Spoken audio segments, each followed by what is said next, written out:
What up, y'all? This is Alex Clark-Youngblood. On this week's episode, we have an episode this week. The show continues, and it will continue. Like I said in my solo episode last week, I'm going to make a concerted effort every week to put out an episode, despite the fact that I'm still deeply into quarantine here out in LA. I'm going to make an effort to put out an episode every week. It might just be me, solo, as it was last week. Ideally, at some point, I figure out a way to consistently get in-person guests. That's where I really truly want this podcast to be, is me sitting down with people face-to-face, feeling their energy, looking them into their eyes, and having open and deep, genuine conversations about any and all subjects. But it may be virtually as well. You know, I may be talking to people over the internet, and that's what we have today. We have, on today's episode, my good friend Ben Bussard. We call him Buzz. Me and Buzz went to high school together in suburban Atlanta, and then we went to college together at the University of Georgia. And me and Buzz have had a real, I don't want to say rocky. I think on the aggregate, it's been, a good friendship. But of all my friends, close friends, Buzz and I have definitely had our issues throughout our friendship. We don't actually get into any of those topics today. Neither of us entered this conversation with any plan. We just pressed record and just started talking, basically kind of catching up as friends do over the phone, and then just the conversation just went in one direction. There are some technical issues, or conversation went in multiple directions, but we didn't follow kind of the standard interview pattern I have with past guests, where it's basically like, okay, tell me when and where you were born, and then tell us your life story, and the conversation will go from there. I do want to get Buzz back on the podcast probably sometime here before the end of the year, where we do that, kind of get his life story, and then that'll lead us into what's going to be a pretty, I hope to be a pretty powerful conversation about his and I's friendship personally. But we didn't do that today. We'll let the conversation go and ran on a number of different subjects. At about in the first 20 or so minutes of this podcast, we had some technical issues, some connection issues. So you'll hear my voice go out, and there'd be like some brief periods of silence where the connection got bad. We were doing Skype video. So at some point we just cut the Skype video, and I just ended up calling him just Skype audio via just over my cell phone network. And I just ended up just walking around the neighborhood, basically having a phone conversation with him for the vast majority of the podcast. So you'll hear in the first 20 minutes that things are kind of cutting out and the connection is bad. Just ride through that like 1 or 2 minute portion of the podcast, just ride through that, and then eventually the connection. I call him back just on the phone, and the connection's fine. So anyway, I thoroughly enjoyed this podcast. I'm sure I say some controversial shit that people are going to disagree with. I apologize if I offend you in some way, but I'm not saying anything that I don't feel or believe. I'm not trying to play a character, and I'm certainly not like espousing any sort of political allegiance. I've totally isolated myself from reality during this past 7 months. I don't follow politics. I don't follow the ins and outs of COVID or anything at this point in my life. I'm totally isolated and just trying to really formulate my own independent thoughts on life.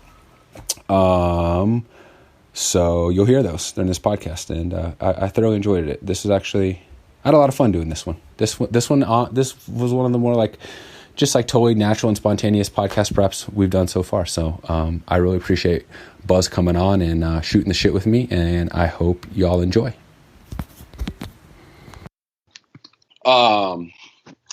See, I was saying I've been following the UFC.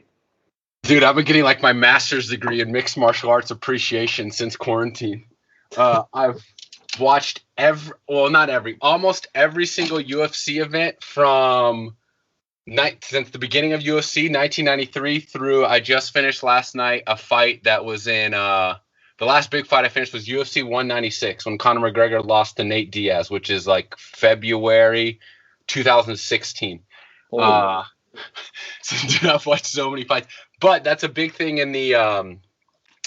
I love following the fight game, not just the fights, but everything associated with kind of the sport. It's very interesting because it's basically following baseball in 1920s or NFL in like the 1950s or 60s, where like the sport is kind of still very new. Like UFC, MMA, officially cage fighting, whatever, didn't start. UFC is just the organization, but like that whole concept of like two dudes in a cage, essentially no rules, that wasn't a thing until 1993. I mean, certainly throughout history, like people are beating each other's asses or whatever, like gladiators and Roman times. But like in modern times, a sanctioned like sporting event of dudes fighting each other, there was boxing and there was kickboxing.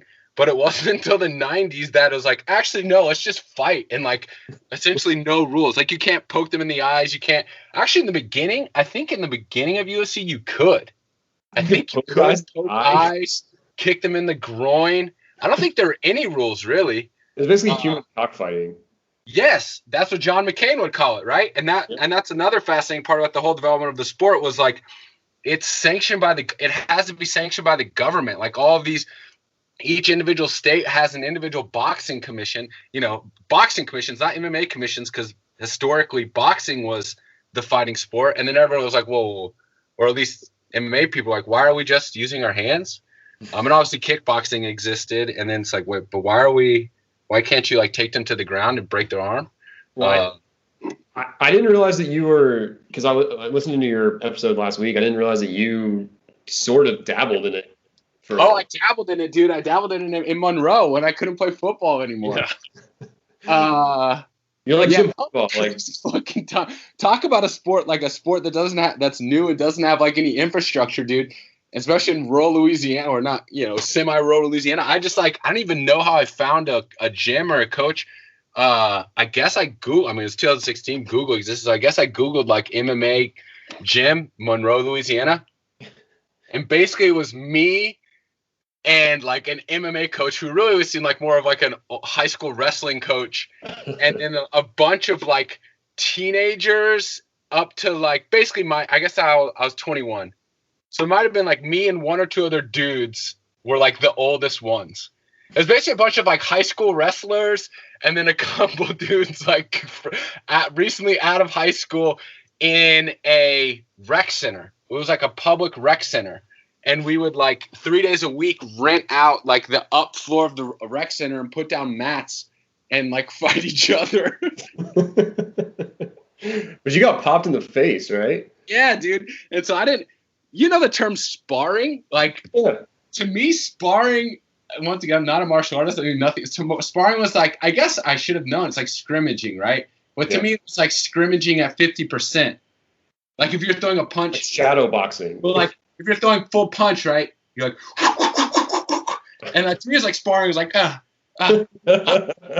So that's, I had never, like, fought. We'd show up to practice every day and do, like, I don't know, like wrestling drills, and I was fine with that because I'm a bigger guy, and like I said, there was like high school juniors and seniors in there. So even though they were wrestlers, I was 21 and they were 17 or whatever. So I experienced success just like wrestling, rolling around with these guys on the ground, but I didn't know how to like choke them out or do any submissions or anything.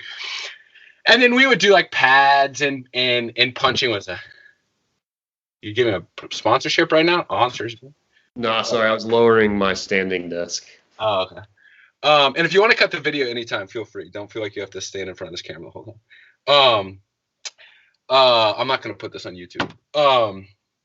Anyway, so after practice one day, there was one dude in there who was really small, but he was like a trained martial artist. He could do all spinning kicks and jumping kicks and shit. He's like a little ninja. And practice one day, he's like, "Hey man, you want to spar?" I was like, yeah, sure, thinking that like, we're gonna, basically like kind of touch each other a little bit with punches and kicks. Oh. And just like kind of practice, make a little contact, but dude, I'm going out there. I'm like, I don't know how to fight. I don't have any formal fight training. I haven't been in like a physical altercation since fucking middle school. And so I'm like, all right. So I'm out there throwing like these lazy punches, and the dude like immediately off the bat, no like getting into it, just goes whoosh and does like a spinning head kick, like he's fucking, Was it like the back of his heel? What? Was it like the back of his heel? The shin. Oh fuck! And just smacks me right in the face of his shin. And dude, fortunately, he was like 5'8" I don't know, 150, right? And at the time I was 6'3", like 225. And so he didn't like knock me out, but basically he did. Like, it's like a flash of unconsciousness, and then I was just still on my feet kind of wobbling, and then I looked down, and dude, my nose is pouring. Like a faucet had been, like, my nose had turned into a faucet of blood. I've never seen anything like it, bro. Anyway. Were you wearing headgear? Go ahead. Were you wearing headgear? I think... It doesn't matter if it's in your nose, because your nose is... I don't know if we were or not, be honest. I honestly can't remember. But I remember the next day, I said this last week, but on the next day I had a test, I had a sociology test, and like I couldn't remember the date. Yeah. It's like, okay, this is... You were concussed, basically, is what you're saying. Yeah. And like me, of all people, I shouldn't be effing... I'm saying effing, I'm so used to not cursing in front of JoJo. I shouldn't be fucking around with my brain. Anyway. So yeah, I don't know how the fuck we got on MMA, but I've been watching a lot of MMA, and you're saying you watched like fucking 30 years of MMA. Dude, it's and I've been trying to follow the NFL. I've not followed college football at all. I'd like you to catch me up on it real quick. And I've been following the NBA playoffs, but it's like, dude, I don't know, man. It's the combination of quarantine. I'm trying to like totally isolate myself from society, basically, and like pretend that this shit isn't happening, and like live in my own little baby like backyard shack world here in LA. As soon as I expose myself to like reality, COVID reality, I get super, I don't know what the word is. It's like I get very frustrated. It's not like it's like daunting or scary. I just get pissed off. Really? So pissed off because I want to be back out living in the world, but at the same time, I recognize this is a big deal. It's in a lot of ways, pretty much totally out of my control. There's things I could do in my own life to change my life around COVID, but yeah, I'm just unwilling to accept that this is happening. It sounded like you feel kind of trapped when I was listening to the episode because you wanted like soul and shit. I do feel trapped. At least I'm starting to feel trapped. But like I said, if I isolate myself from it, pretend it doesn't exist, pretend it's 2016 and like Conor McGregor is at the height of his powers, I can exist in this alternate reality. But at some point, that's not healthy. It's not sustainable. So I only feel trapped when I engage with reality. And that's, to go back to what I was saying, I've tried to follow NBA and NFL, and like last night when I was eating dinner, I was probably listening to an MMA podcast while watching I was watching week 4 highlights while listening to a week 4 NFL podcast. NFL. And they started immediately talking about the Titans getting COVID and like I don't even know what happened. I've watched through week 3. I don't know what happened with any of last week 4's games. And as soon as I hear on this podcast, Titans gotten COVID, they're probably going to postpone their game with the Steelers. I'm like, fuck it, I'm out. Yeah. Damn, I was trying, like, the sports, NFL's NBA was going to be my avenue back into, like, reality. And then it's automatically derailed by COVID. And I'm like, I'm fucking out. I'm going back to 2016. So, I don't know. We got Braves playoff baseball to cheer you up. Yeah, you've been following. Have you been? So you're for. Well, let's get a little bit of your life story here in a second. But you're a huge sports fan. Fuck yeah. And so you're all in. Everything's back, right? As far as sports are concerned, everything is happening in some form or another, right? So the hockey season finished. Like they crowned the champion. Tampa Bay, the Lightning won the Stanley Cup. They did a bubble thing like the NBA did, which apparently works. I mean, the NBA obviously hasn't had any issues. NHL didn't have any issues. It hasn't had any issues in that bubble in Disney World. Other than Lou Williams escaping to go to Magic City in Atlanta for some chicken wings. That happened? You didn't hear about that? I don't follow anything. I watch the highlights on YouTube, but I don't follow anything. All right, cool. So I have like blank canvas to explain all this stuff too. So yeah, so he's from Atlanta, Lou Williams. He's from Gwinnett County. He went to South Gwinnett High School. South Gwinnett, I think. Yeah, South Gwinnett, superstar. He left the bubble back when it had first started, like when they were still finishing up the regular season. and they posted on Instagram or something him in Magic City like eating wings, but it's funny because it's actually his wing. Like he goes to Magic City so much he has his own wing named after him, like his own flavor. And so he was trying to say like, oh no, I was just there for like, you know, promoting my wings or whatever. Like, dude, it doesn't matter. You left the bubble. Like, you're in a COVID bubble. Yes. Yes. That's the whole point of this, is not to expose yourself to the. Nah, bro, it's all good. It's a strip club I'm familiar with. I'm here all the time. Relationship with all of these strippers and prostitutes. It doesn't matter. So anyways, so he broke protocol, and there's been a couple of instances of people like going into the bubble that are like girlfriends or like. Yeah, they had to be sneaking chicks in there, right? For sure. So there are those issues. As far as like an outbreak or somebody testing positive, I don't think anything's come out of the bubble. So and the NHL did what? They did a bubble as well. Yeah, they did a bubble in Canada, I believe. Not as much of a. I mean, you talk about like an irrelevant better place to do a bubble. The NBA should have done their bubble in Toronto or something. Yeah, no shit. I guess it worked out. But you talk about an irrelevant sport. I mean, fuck, man. Like, I don't even know how I know that the NHL had a season. Like, that you couldn't see. It was never on. You never flip by and see an NHL game. It's like, so anyway, golf is back. They staggered all their tournaments, made them kind of a weird, because like the Masters is next month. Like they're gonna play the Masters in November. I had Augusta Masters. Golf seemed like it'd be pretty easy to pull off. Yeah, it should, but they just don't have fans. That's pretty. Right. But even they had people test positive. They would have a caddy test positive, and that golfer would have to back out of a tournament. Like, so they had some issues. Football. So here's, I mean, I don't want to get up on a soapbox like right out of the gate, but please do. But we've had the Titans who had I think 15 or so cases, players and coaches. We had the Jets who recently, I don't know if you're up to speed, but the Jets have had a couple people test positive. Cam and Stephen Gilmore tested positive on the Pats. Dude, what's up? Anyway, keep going. So we've had all these outbreaks, right, within the NFL. And this is 32 teams, 53 players, very controlled environments, millions of dollars on the line for these individuals, and they're testing positive. Yet we have heard not a single peep about an quote-unquote outbreak in college.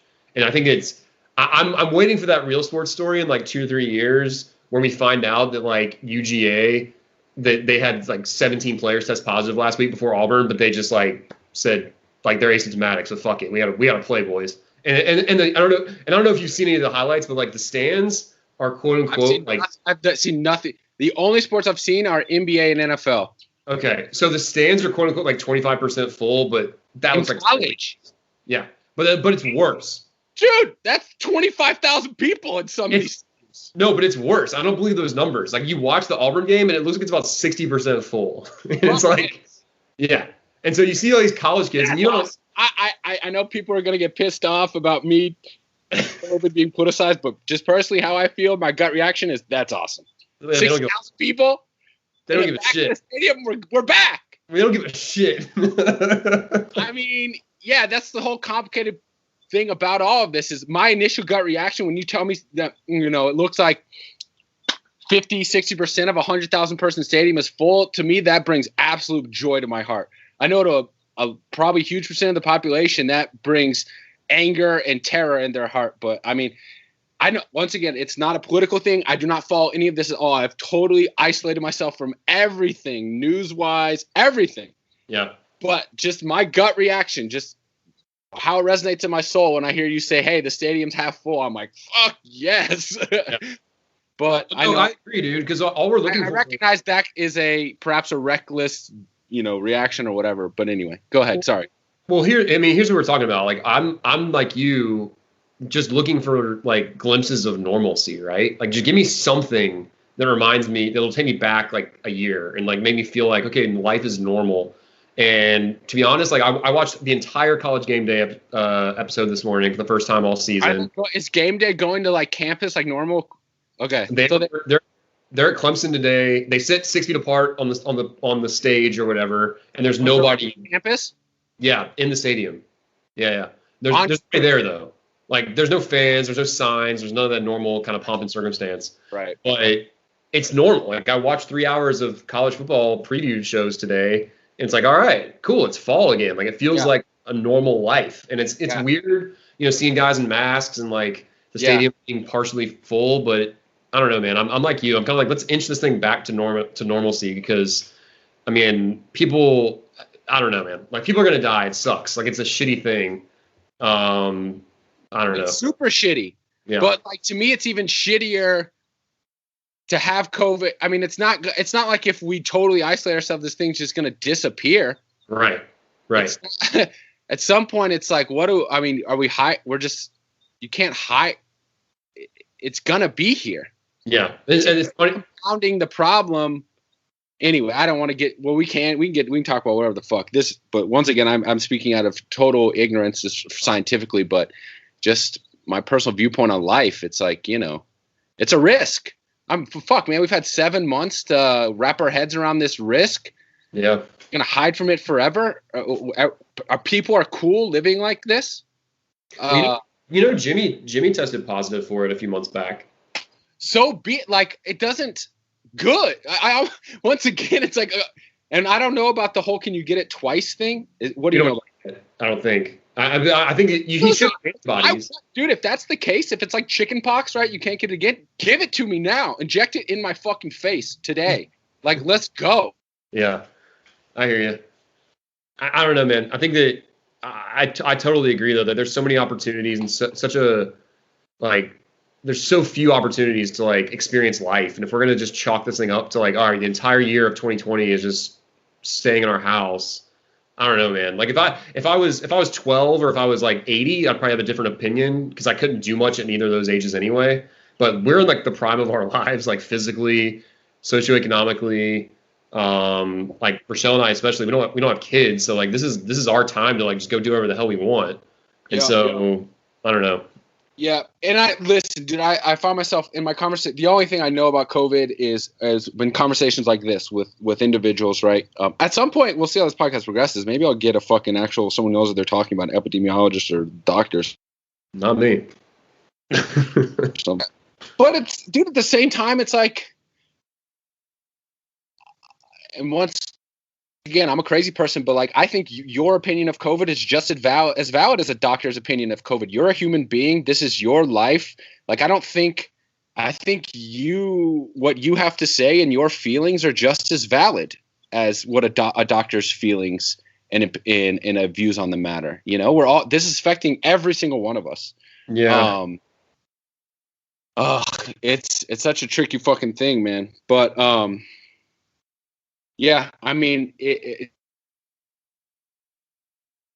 but you have a different perspective though, because you're looking after a kid, right? So you have to be a little bit more sensitive to it, I guess. But kids can't get it, right? I think so. That's how Jimmy got it. His kid got it at daycare. Oh, his kid's in daycare. Damn, that's ballsy. So that's the thing, right? Like we're making these decisions to like send our kids to daycare and like go to the grocery store and do all this stuff that's seemingly like blessed as being okay to do. But as soon as you get on a plane or as soon as you go to the beach with your buddies, like I did last weekend, you're kind of looked at as some sort of like crazy person for doing that. And just like, well, I'm gonna take a slightly educated guess here and know the risks and follow the protocols and just try to enjoy my life a little bit. Like I don't, who the hell knows? I get hit by a bus tomorrow and I'm gonna be like, I don't know. It's a very weird. I wouldn't look at anyone as a crazy person. I don't look at anyone as a crazy person. Dude, you could have dug a hole underground and be living in a nuclear bunker, and that's how you're choosing to handle it. I wouldn't look at you as a crazy person. I'd be like, okay, there's an incurable virus sweeping the planet. This person has chose to live in a concrete bunker 100 feet under the earth. Cool. But you could also be, starting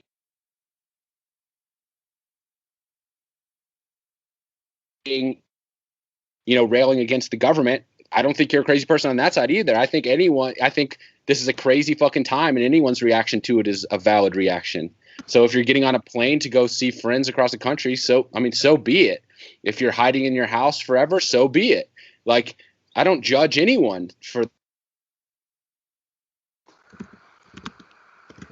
their around out there with like a syringe full of COVID juice, like trying to inject it in people. Like, I'm not going to judge anyone.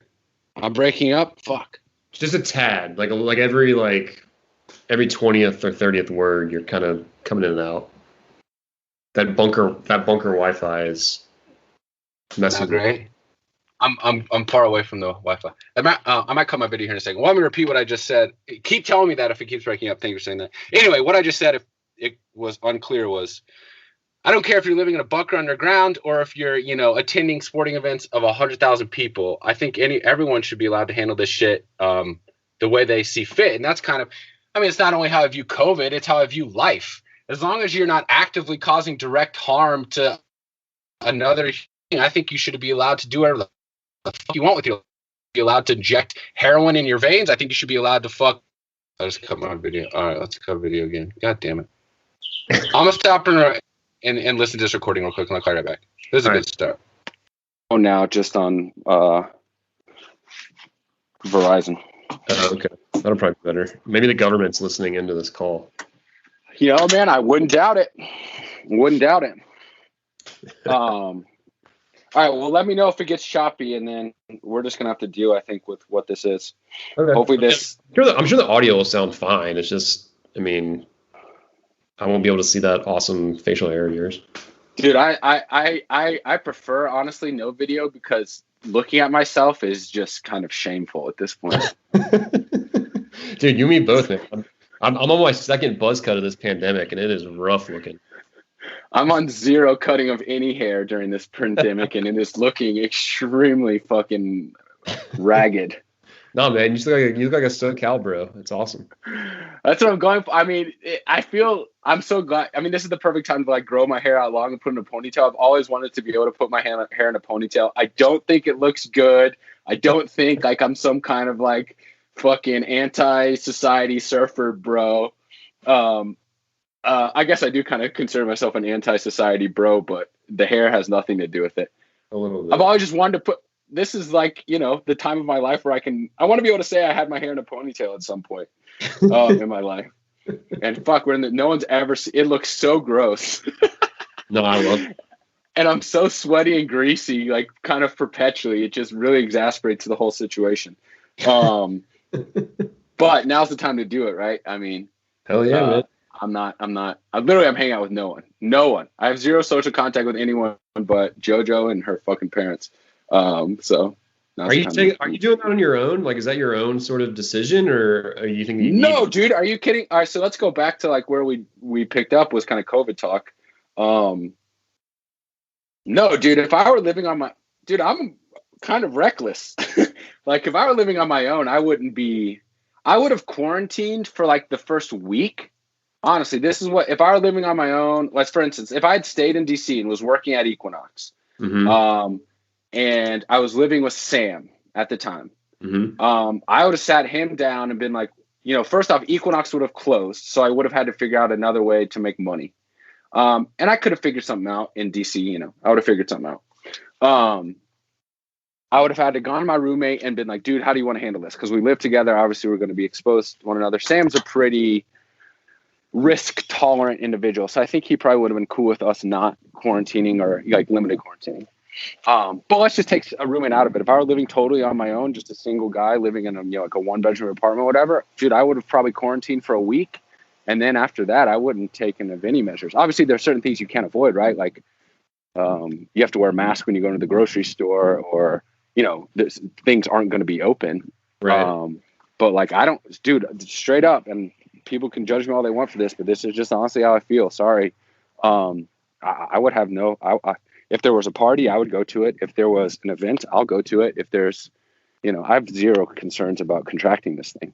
And that's not you realize that, I know that, I already knew your sort of political leanings and the evolution of that before listening to your episode last week. But obviously, over the last few years, you've become a lot more libertarian. You realize, though, that sounds too proactive. but like the feelings that you have are definitely more like conservative leaning than they are like libertarian leaning. Yeah, it's so funny, dude. A friend of mine, a former friend of mine from DC, who is like a political operative. He does like he's a campaign manager for like local candidates, Yep. Democratic candidates, I think. And so he just, if there's like some dude running for, state senate, he'll like manage his campaign. And then I think he's just kind of like a hired gun, like, next election cycle, he moves on to a new candidate or whatever. Anyway, I haven't talked to him in over a year. He texted me last week and is like, hey, a friend of mine is doing like some sort of interview project and is looking for conservative voices. Would you mind doing an interview with, like a short interview with her? And I was like, whoa, hold up. Wow. I was like, I would not consider myself conservative by any means. In fact, I'm way more liberal in a lot of areas than, standard Democratic thinking. But yeah, I mean, for you.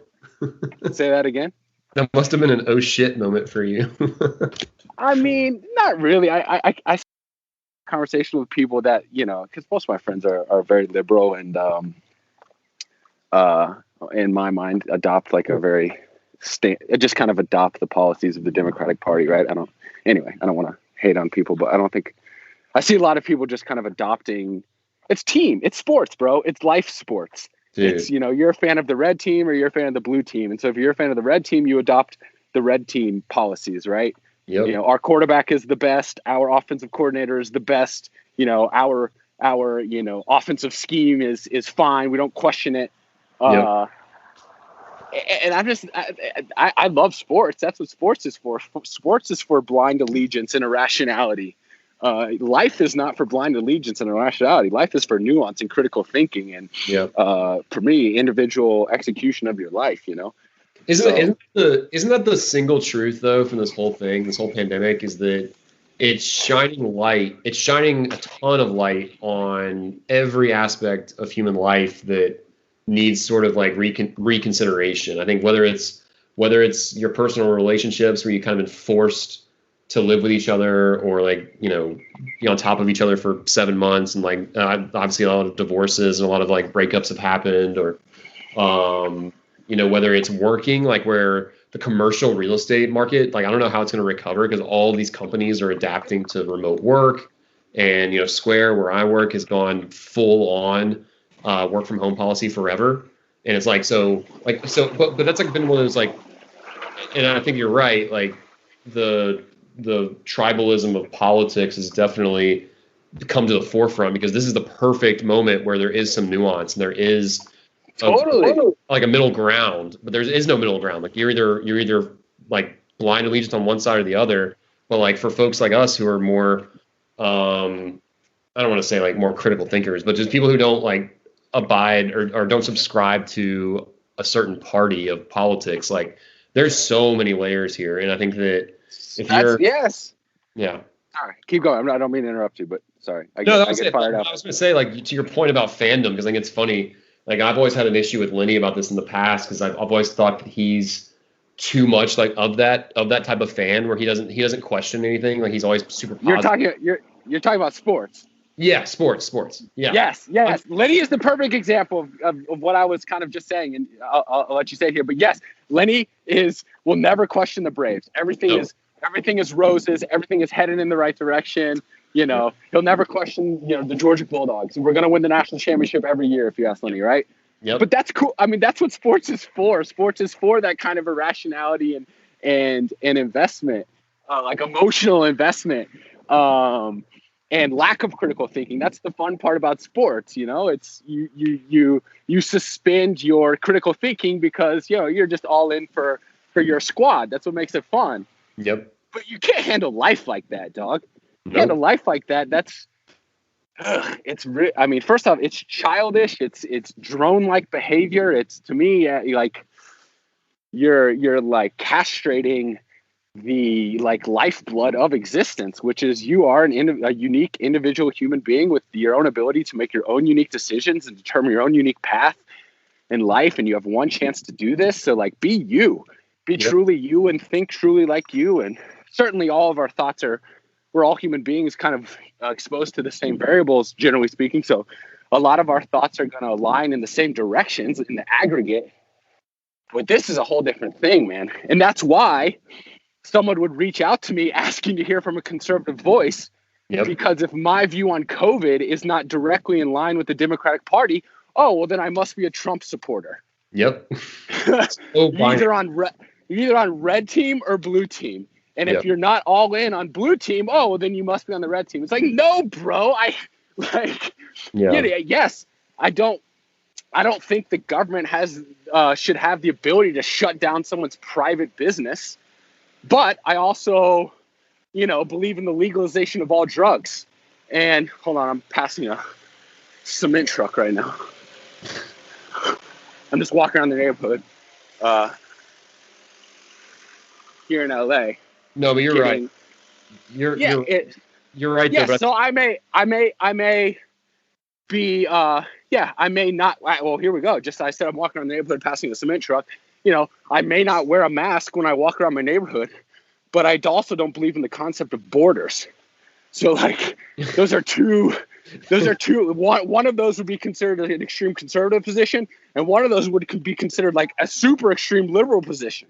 Yep. So it's I'm a human being, right? I have nuanced thoughts, and depending on the issue or the circumstance, I'm going to evaluate the situation and come up with my unique perspective on it. And that perspective may be the same as someone else's, but just because my perspective, I'm person X, and so I share the same position as person Y on COVID. But then when it comes to immigration, me, person X, and person Y may have completely divergent views. Yep. Well, that's what being a human being is. That's the road that I was going down when I was talking about the pandemic shining a light on issues in society, and it's the two-party system that's got the biggest spotlight on it, in my opinion, because it's been an issue for a long time, but it's hard to define it, but it's such a indefinable situation that we're in, and it really is. It's science, but it's also some nuance. It's also economic. There's all these factors that are spun up in this incredibly nuanced, dude. Yeah, right, but we're painting it into these two buckets where it's like exactly. That's like 20% of the country. You've got 10% of the country that's uber liberal, and they're always going to be liberal, and you got 10% of the country that's uber conservative, and they're always going to be conservative. But then the swath of the country is probably more like you and me, sort of somewhere in the middle, depending on what the issue is.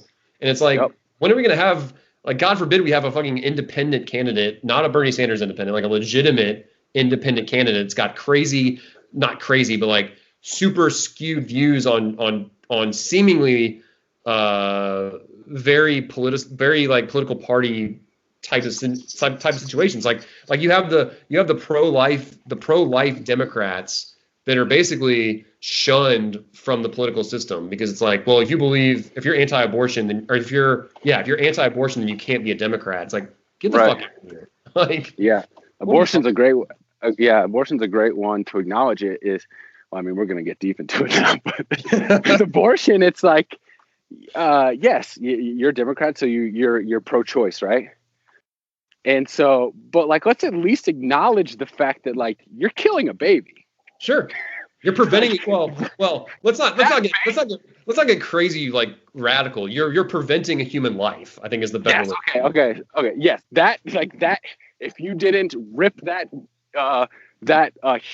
tiny human fetus, start ripping it, sticking a tool up a woman's vagina and ripping it apart limb from limb, which is how a lot of abortions are done, is you have a developed human body in a uterus. Yep. And then you stick some forceps in there and you literally rip off its arms and its legs and pull it piece by piece out of a vagina. Yep. And I think all women should have the ability to do that if they so choose. But let's also acknowledge it's a pretty horrible, in my opinion, a pretty fucking horrible thing. Right? Sure. But go for it. If that's your choice, go for it. You're an individual human being. No one should be able to prevent you from doing what you want to do with your body or what's growing inside your body. But it's a nuanced thing. It's not abortion is some perfectly clean and sanitized thing, and you press a button and this baby dissolves and you pee it out. Right. No, it's pretty fucking grotesque Yeah, it's much more aggressive. It's much more aggressive than liberals and Democrats would want to admit, but it's also a medical procedure that in a lot of instances is well justified. So it's like, God forbid, it's incredibly nuanced. Yeah, God forbid you be in the middle on something like that, something as divisive as that. And the problem is that a lot of people will go out and vote solely on that fact, like solely on the fact that Trump's gonna stack the Supreme Court. He's gonna target Roe v. Wade, even though it has zero effect on your life or your direct life. There's this weird psychological thing that the Republicans have figured out how to take advantage of, that they can lure millions of people to the polls based on that one singular fact that has zero impact on their lives. Despite all the other things that are going to be affected by whoever's in office, they want to focus in on that or gun control, whatever it is, and that's going to get you to the polls. That's what's the most fucked up thing about politics in general. Yeah. I mean, to me, once again, I used to be balls deep into politics. And at the time I was balls deep into politics, I was super liberal. So it's so crazy that, like, you know, I'm being asked to come on as like the conservative voice on some podcast. Because I used to be like the most liberal person possible. And I still am in a lot of ways the most liberal person possible. It depends on the issue. I don't subscribe to, a set of beliefs. Let me pause you there, because I've got another example of that on the flip side, where I went on a golf trip with. Do you remember Michael Chapin and DJ Zabkar from high school? Oh yeah, for sure. So they do an annual golf trip every year, and because of COVID this year, they had a bunch of people drop out, and so I, through the grapevine, heard that they had an opening. It was in West Virginia, just outside DC, like in this old school, like 50s era resort. It's like a pretty nice golf course, and so I went on the trip, and Michael played golf in college in rural North Carolina, Western Carolina University. Are both those dudes pretty sick at golf? Michael played in college. DJ played in high school. Little lower ceiling for DJ than Mike. Gotcha. But he played 4 years in college at a small North Carolina school. So naturally, a lot of his teammates who he played with were from rural parts of the country, and a couple of them showed up on the trip, and it was such an eye-opening experience for me, because I walked up to this one dude who's from New Bern, North Carolina. It's a coastal town, like an hour outside of Wilmington, very small, very conservative. And he walks up to me and goes, "Oh yeah, DJ told me you're the tall liberal." I'm like, that's how he identified me, as a liberal. And I'm like, dude, just because I live in a city and I've got tattoos, because I have a neighbor who's black. Yeah, that makes me a liberal. Yeah, and I was like, holy shit! But then I started thinking about it. Like, that's the only. I haven't seen DJ in a decade. Like, that's the only way he knows how to identify me as someone who's uber conservative. Is oh yeah, he's on the spectrum. He's gonna seem like a liberal, like an uber liberal, but really, I'm a fucking moderate, like left-leaning moderate at best. Yeah, and actually, to consider you a liberal is pretty funny. Okay, it's totally changed, because I remember in college you had like a McCain bumper sticker, didn't you, in college? I voted for McCain in 2008 for sure. Yeah. So it's like, people change. That's the other thing. Like, people fucking change. But it's people not. But grow, they change. They have new experiences. Like, you're allowed to change your viewpoints on things based on what you've experienced and learned in life. I would hope so. I have a lot more respect for people who, and this is a little bit self-serving, but I have a lot more respect for people who have differences of opinions and tend to grow their perspectives. Totally, dude. Totally. And you're an example of that too. And I hold zero ill will towards anyone who thinks differently. You could be totally pro-life. Let's see another position, like pro-life, anti-immigration, anti-gay marriage. That's kind of pushing line, but anti-gay marriage. You could believe all of those. Really, those are like, you have essentially deeply held religious beliefs, essentially, sure. Christian beliefs. And I'm not going to judge you as a human being. I'm not going to like actively avoid spending time with you. I'm not going to think less of you. That's what you believe. Well, who the perfect example of that is Ford. Is he super Christian?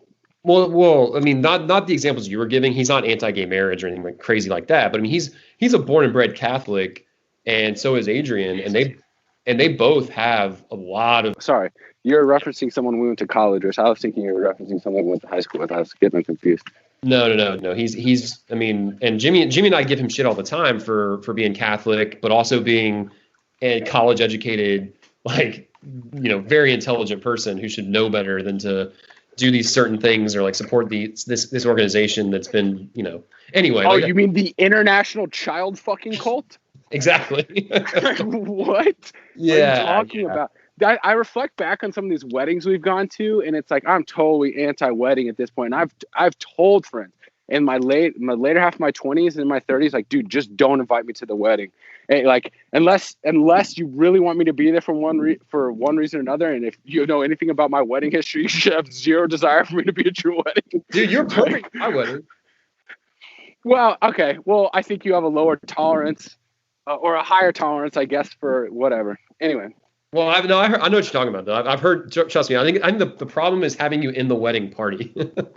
Yeah, especially don't have me at a wedding party. I don't want to be there in the first place. I certainly don't want to be part of the show. Yeah, as a guest, I appreciate you like holding me in that high of regard, but like I've told friends straight up, don't invite me. Like I don't want to be there. I don't believe in this concept. For the first few weddings in like our early 20s, like kind of pre-25, I guess actually probably your wedding was probably the last one that I enjoyed, to be quite honest with you. If I haven't done like really dug into that memory bank, but it seems to me I came to your wedding when I flew back for your wedding in Honduras and I was 25. Yep. And that seems to me the last one I really enjoyed. Well, Jimmy's was the year before mine. Ford's was like Jimmy's, Ford, those are all super early. And those super fresh and super novel and super exciting. You know, we'd all just graduated college and we have these weddings are like these, you know, very like manicured, cultivated, like high-end parties for like all of our college friends. Like, oh, this is fucking awesome. Yep. And then as the novelty of that experience wears off and you kind of reflect on what this actually is, first off, the concept of marriage, I disagree with, right? But, you know, that's your life. I'm not going to like go there and protest marriage. But, dude, when you start bringing in religious institutions and particularly the Catholic Church, when you're getting married in a Catholic church, and I know that you're like a smart, intelligent, independent thinking dude, I mean, come on, open your fucking eyes, man. I'm sure I would imagine like you probably contributed financially to hold your wedding there. So like you're contributing to an organization that has like a very big problem with fucking kids in the ass. Like like that's not good. If there is like some sort of definition of evil on this planet, like organized evil, good versus evil, like look no further than the Catholic Church. That's like accumulating the world's resources and like while sending off their officials of their philosophy and of their organization to just go in and destroy children's lives. I mean, that's why I brought Ford up as the example, though, because he's not to throw anyone under the bus. Like I love Ford to death, and you know maybe his religious beliefs, his belief in his Lord and Savior. I'm not trying to be fucking condescending here at all. Maybe his beliefs in his Lord and Savior are stronger than that, and he believes in the goodness of this organization he belongs to or affiliates with or whatever. And okay, that's fine too, but. So I don't want to be a part of that shit. I don't want to be a part of a wedding in a Catholic church, even as a guest, straight up. Yeah. And, that was part of, I want to get Gons on the podcast. I don't think he's particularly interested in it, but we have a friend who had a wedding at a Catholic church, another one. And I was a part of that wedding. Like I'm standing as a groomsman at the front where the priest stands. How many fucking kids did this guy fucked in the ass? That like, is like shaking my hand and shit. At the very least, like he's on the team, right? Yeah. He's not. Could you imagine being a priest of a Catholic church and not like actively speaking out against that and defending like the future of your religion? None of that was happening. I don't want to be a part of that. That leads that dude walking out of that church left me with a fucking very sick, dark feeling. Well, you were a lot older too, right? That was like 27, 28. That was 2016, I believe. So I was 28. Yeah. And that's no excuse for me being a wild person at the reception and like running around in my Muggsy Bogues jersey. That's no excuse. It's still a friend of mine and I should be more respectful than that of his wedding. But at the same time, it's like, God damn, dude. I think me running around in the Muggsy Bogues jersey pales in comparison to the fact that, you just codified your life partnership underneath the roof of a child fucking cult. Yeah. Who's the bad guy here? Yeah. You're right. But the line that I'll draw there though is that, and I'm not, dude, trust me, this is not any sort of broad stroke here, but Gauze is much more conservative, just in general. I think like I'm not than Ford is. I would think of Ford as much more politically conservative.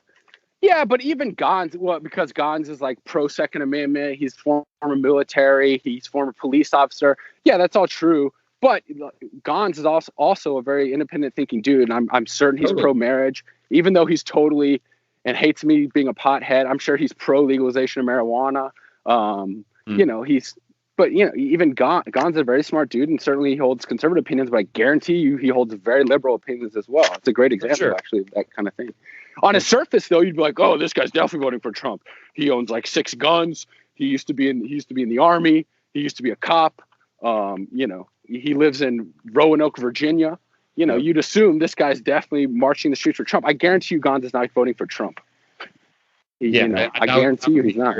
That would be very surprising. And and that's why I wanted to say not a broad stroke, because I'm not trying to say that he is conservative, but when you look at the spectrum of 2 guys, and Ford, Donahue, and Gaz, that are Catholic upbringing, very similar opinions and sort of like justification for that. Like, and I guess that's the whole point, right? Like when you grow up as a kid, like I don't know about you, I don't know when your sort of realization came around religion, but mine was pretty early on. Like it's funny. I read an email, or maybe it was a note, because this is a long time. I was a kid, so I don't know if email. I probably would have even had access to it. But my stepmom wrote like a note to my dad, because my stepmom is very Christian upbringing. You know, she grew up in Knoxville in a family of like 6, like very old school Southern Baptist sort of upbringing.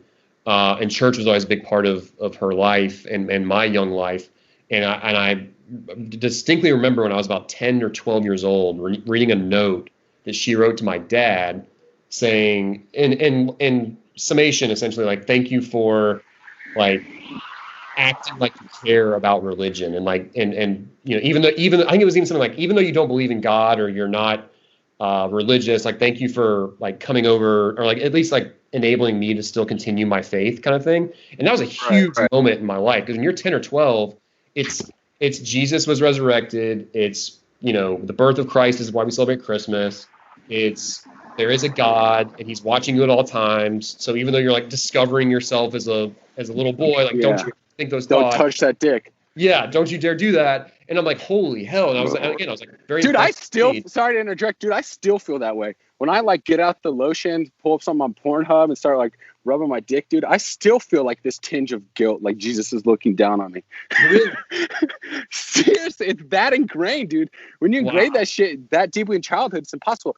That's, you know. But you didn't grow up. You didn't grow up in like an uber Christian household, because your mom was of a different faith, right?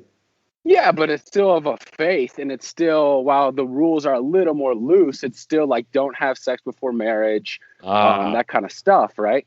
It's you know, it's still religion. It's still so there was some mind control and behavior control. There were some shared tenets then.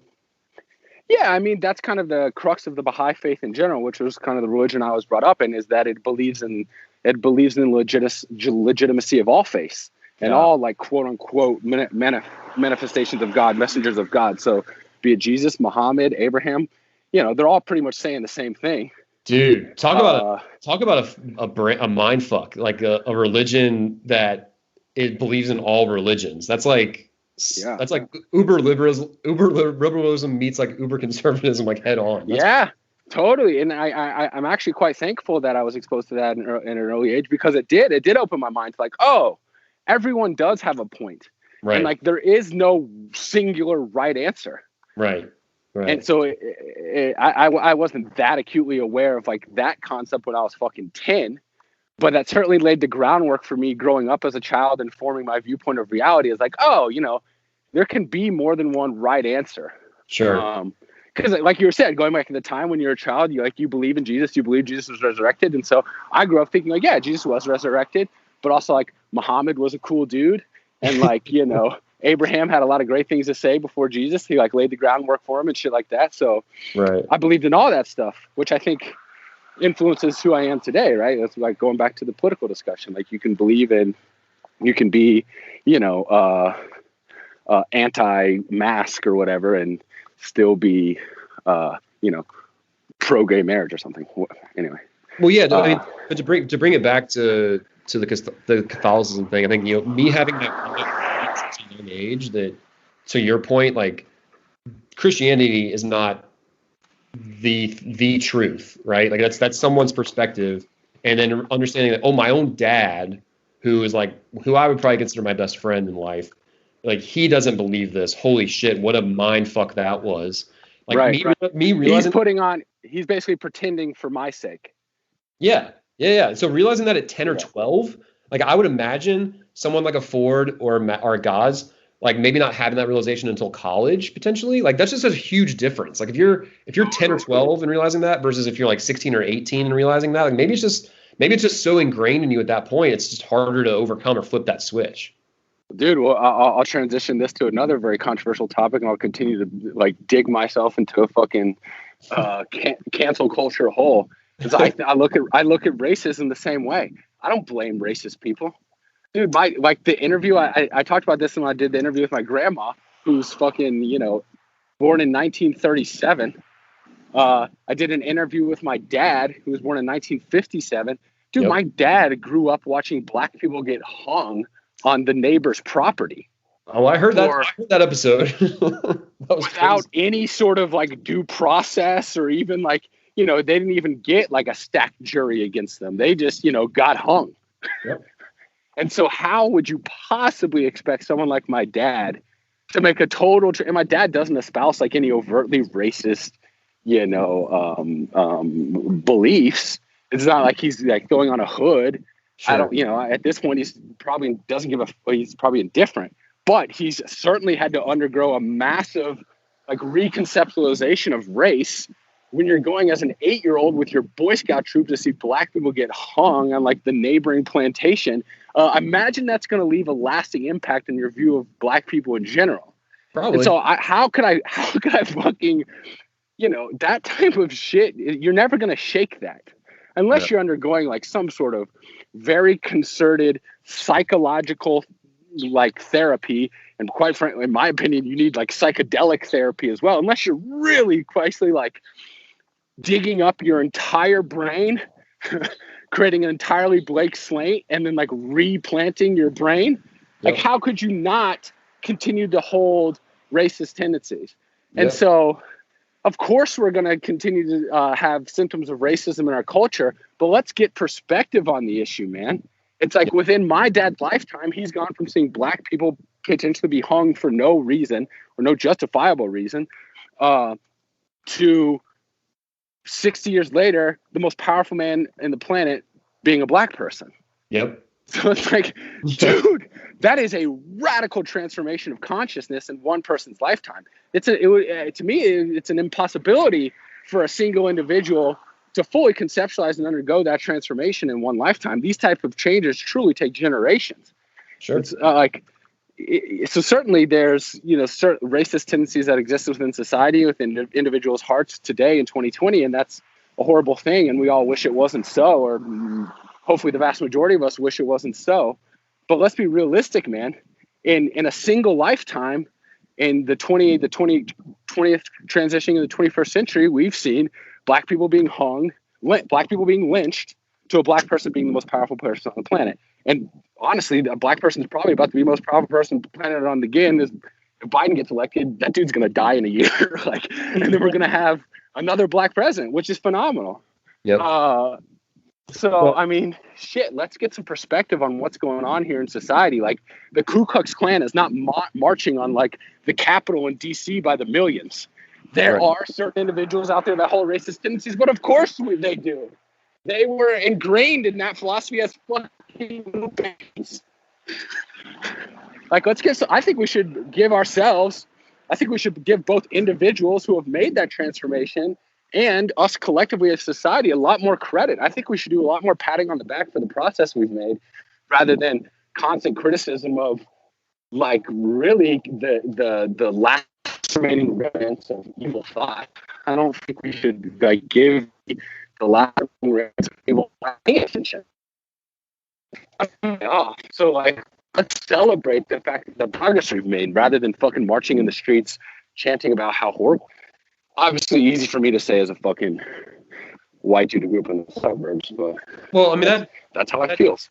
Well, that just goes back to the binary nature of human existence right now, where it's like, there's no nuance. You're either black or white, not skin color, but just like, we're going to put you into this box or this box. There's only two options. Which one are you? And I've realized for a long time. You're either all in as like, you're either, the new Martin Luther King, or you're a fucking Klan member. Right. And I've thought for a long time. I think I came to realize this back in high school that, everyone is a racist. It's just it's on a spectrum. Like it's either you're a pure, and that includes minority groups. Groups. For sure.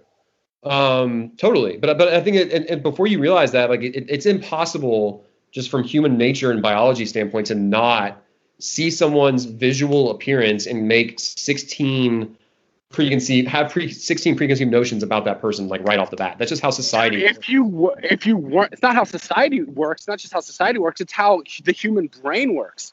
Sure. If you weren't doing that, if you weren't undergoing that like judgment process, I would be concerned about the neurological capacity of your brain. It's supposed to do that. That's how we survived. Sure. Our brains. These tribes of 150 people, and then a neighboring tribe comes and they're, wearing different colored jewelry or their skin looks a little different. You're supposed to be fearful of that. That's how we survived this long to get to this point in humanity, to get to the beautiful point where people of all colors and backgrounds can live together. But of course, we still are kind of beholden to our biology in a way. Of course, our brains are going to undergo that judgment process. It takes exposure. But it's a process. Exposure and it's a process. It's a process that takes centuries. Yeah. That's the point. That's the point that people miss, is they want this thing to happen overnight, and it's like, to your point, everyone wants to live in the utopia now. Yeah, it's just not possible. I mean, like you said, your dad was watching lynchings as a child. Waterfalls of milk chocolate. Yeah. Everyone, can you hear me? Yeah. Yeah, everyone wants to live in the utopia today. We all want to, live in the world of magical fairies and chocolate waterfalls. Of course we do. But that's just not how life works. There's, we are undoubtedly, undeniably, the course of human history is one of progress and improvement. Sure. Like every year, the world becomes less violent. Every year, the world becomes more profitable. Every year, disease goes down. Every year, literacy goes down. Every year, racism goes down. The problem is the internet, which is a beautiful thing, which is honestly what God is, in my opinion. I think my concept of God as a higher power is that we're all connected to each other. Like we're all come from the same source energy. We all come from the same Big Bang. We all come from like the same stardust. The internet has like just made that a tangible reality. We are all connected to each other. We're all connected to everyone's information. And so when some dude gets choked out in the street by a cop in Minneapolis, it feels like that dude got choked out in front of our front door. But he didn't. Like that was one dude. And it's a horrible thing. Don't get me wrong. I'm not trying to underplay the significance. That's a horrible, disgusting fucking act to see. Well, I think it's more nuanced than it's been portrayed in the media, but basically an unarmed man, being suffocated by a police officer in the street. That's a horrible fucking thing. But it's like, step outside your front door. Is that shit happening on every street corner in your neighborhood? Not in my neighborhood. Nope. And I've spent, like I said, I grew up in the suburbs, but I've spent plenty of time in my adult life in low-income areas and lived in low-income areas. And I don't see that. I don't see that as a rampant problem. It's once again, racism does exist in people's hearts, but it's not this impending apocalypse of modern society. But with the internet, it feels that way. It feels we're all connected. We all feel like every problem that's occurring in every corner of the earth is occurring in our doorstep. Right. And so we react that way. We shut down society. We march in the streets. We close all the business. Transitioning COVID, we close all the businesses. It seems like the apocalypse is coming if you're allowing your life experience to be purely informed by a screen. So anyway, damn, we're getting deep into this. I was expecting to do a lot more fucking update on, the Falcons. Quinn is still the head coach somehow. That's the update. I don't understand it. Oh, what did you say? How Dan Quinn's still the head coach? Yeah, he should have been fired like 4 years ago, but he's still there. Yeah, yeah. Well, yeah. You want to hit pause and shift to something else? We don't have to hit pause. Shift to something else. Catch me up on. So we started off the conversation about you were giving me an update on sports, and so you told me NHL did a bubble in Canada. The Tampa Bay Lightning won the Stanley Cup. Shout out to the fucking Tampa Bay Lightning.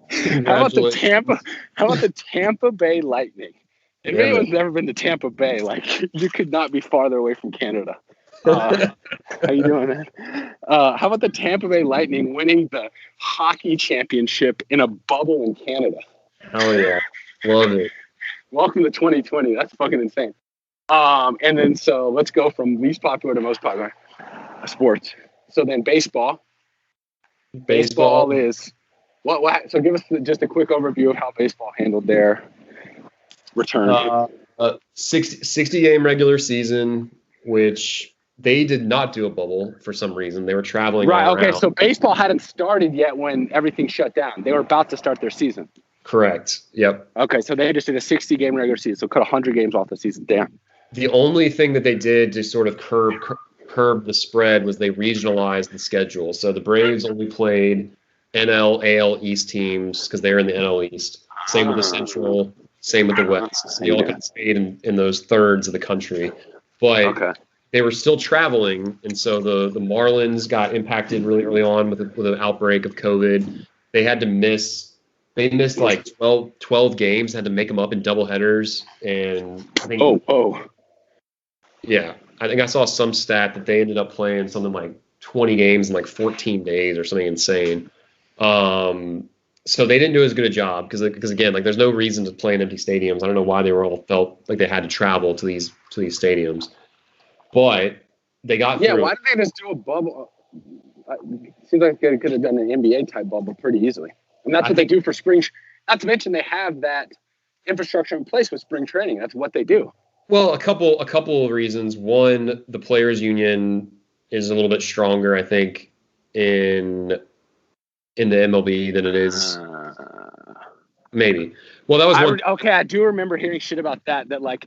I remember hearing that like MLB was mid regular season, the return to regular season, and they didn't even have a plan. There was no agreement between management and the players about how the playoffs were going to be done. And they're like 10 games out from the playoffs or something. Right. Is that the case? Well, so that's the other thing I was going to say is the NBA only needed like half the league to get on board, whereas the right, that's right, yeah.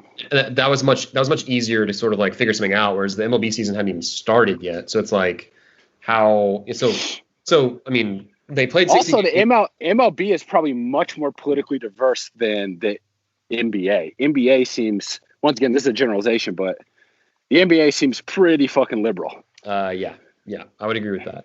I bet the MLB, both management, players, and fans all are all over the place. It's a pretty wide spectrum. You've got suburban white kids playing alongside dirt poor Dominicans. Like it is a broad spectrum.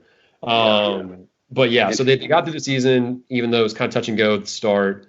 Now they did go into a modified bubble system for the playoffs, even though it kind of is nullified because they're still traveling. But they basically they went to neutral sites. Like the Braves just swept the Marlins in Houston, which didn't make a lot of sense.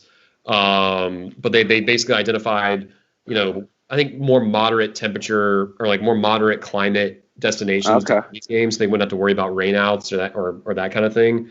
And so now they've got games going on in San Diego, games going on in LA, and games going on in Texas. And now we're in the San Diego, LA, Texas. So they're just going at is it still Petco Park?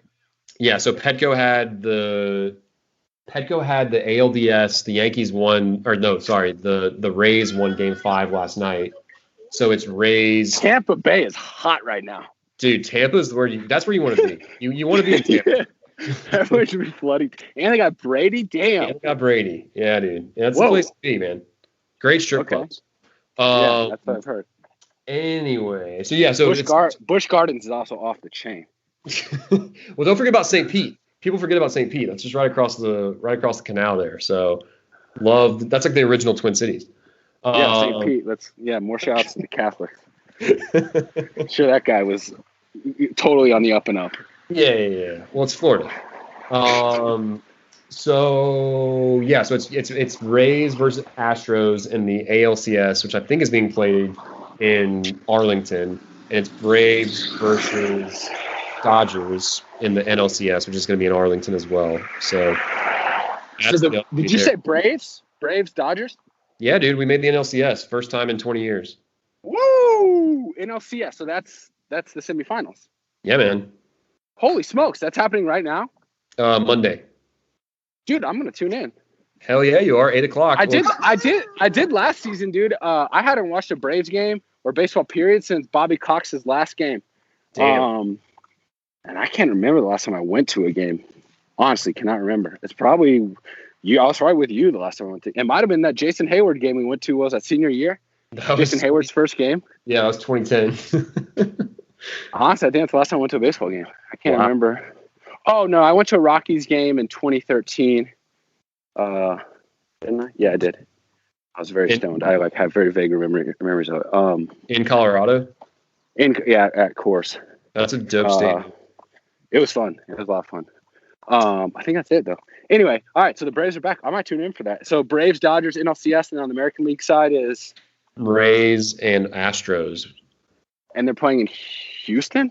No, they're playing. I think they're both playing in Arlington. I know the Braves are playing. Okay, good. The Rangers play. They got a brand new stadium there, so that's where the World Series is, and that's where the NLCS is. I think it's where the ALCS. The Rangers have a brand new stadium?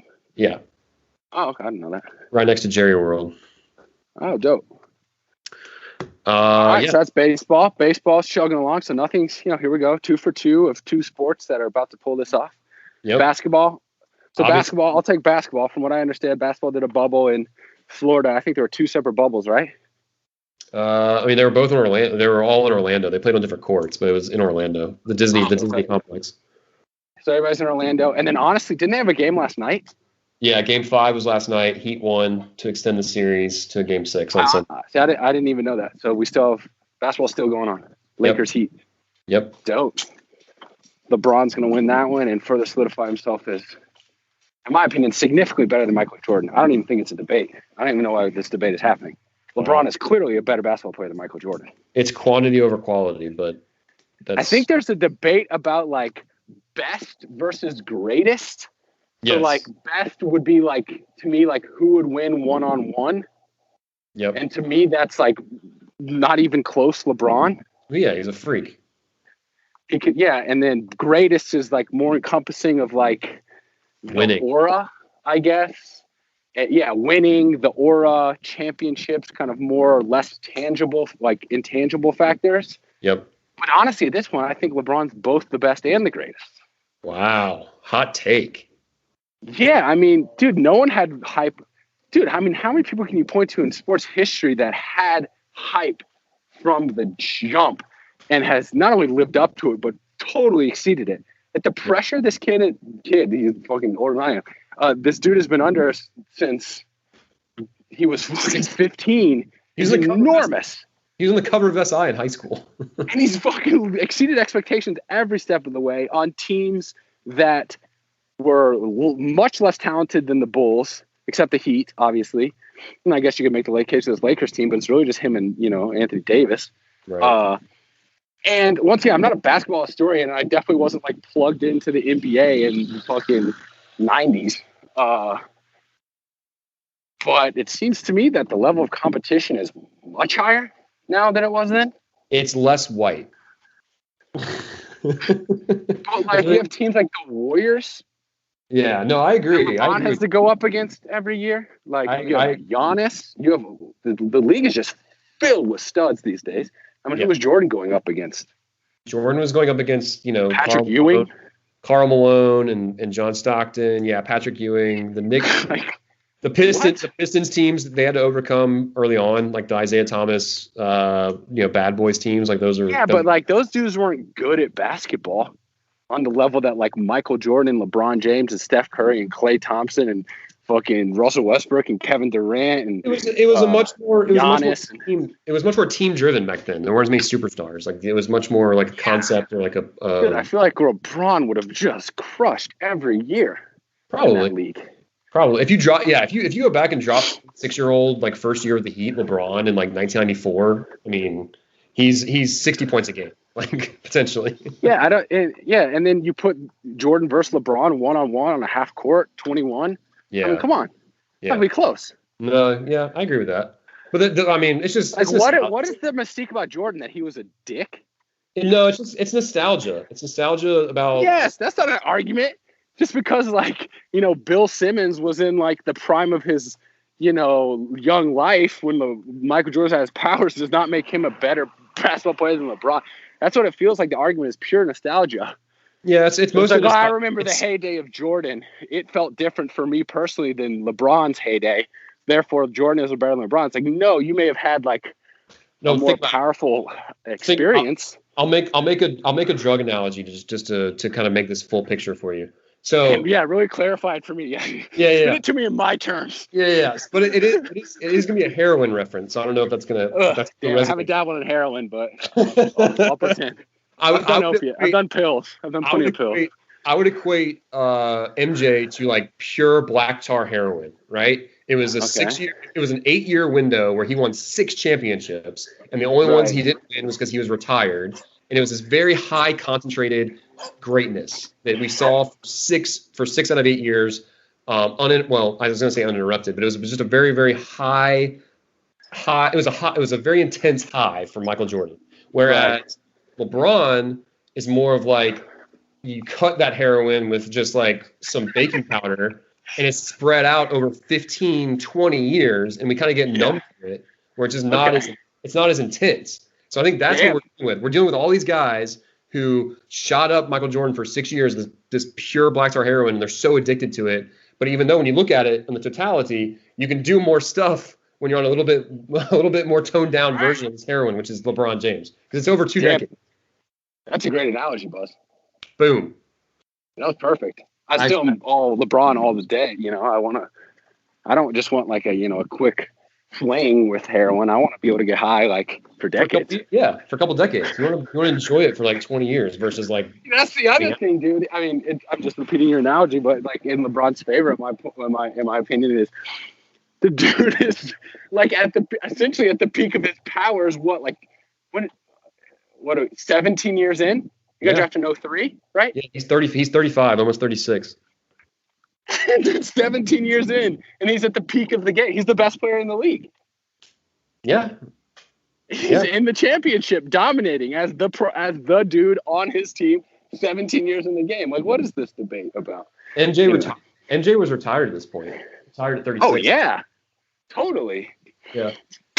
Okay, cool. Basketball coming along now. NFL. Hey, hang on a second. I'm glad we just settled the long-standing MJ LeBron debate in like 90 seconds. Yeah, it's over. And with our heroin reference. Take that, Smith. Yeah, that was a great analogy. Yeah, LeBron's so much better. Okay, NFL. All right. So NFL, from what I'm going to let you totally handle college football. I have nothing to go on with college football. But NFL just fucking scrapped the preseason altogether. Which to me, like, NFL is my sport, right? It's the one sport I, at least up until COVID, followed regularly. Can you hear me? Yeah. And so they just decided to just scrap the one sport of all of the major sports where you need to like get everybody on the same page, really prepare and harden your body.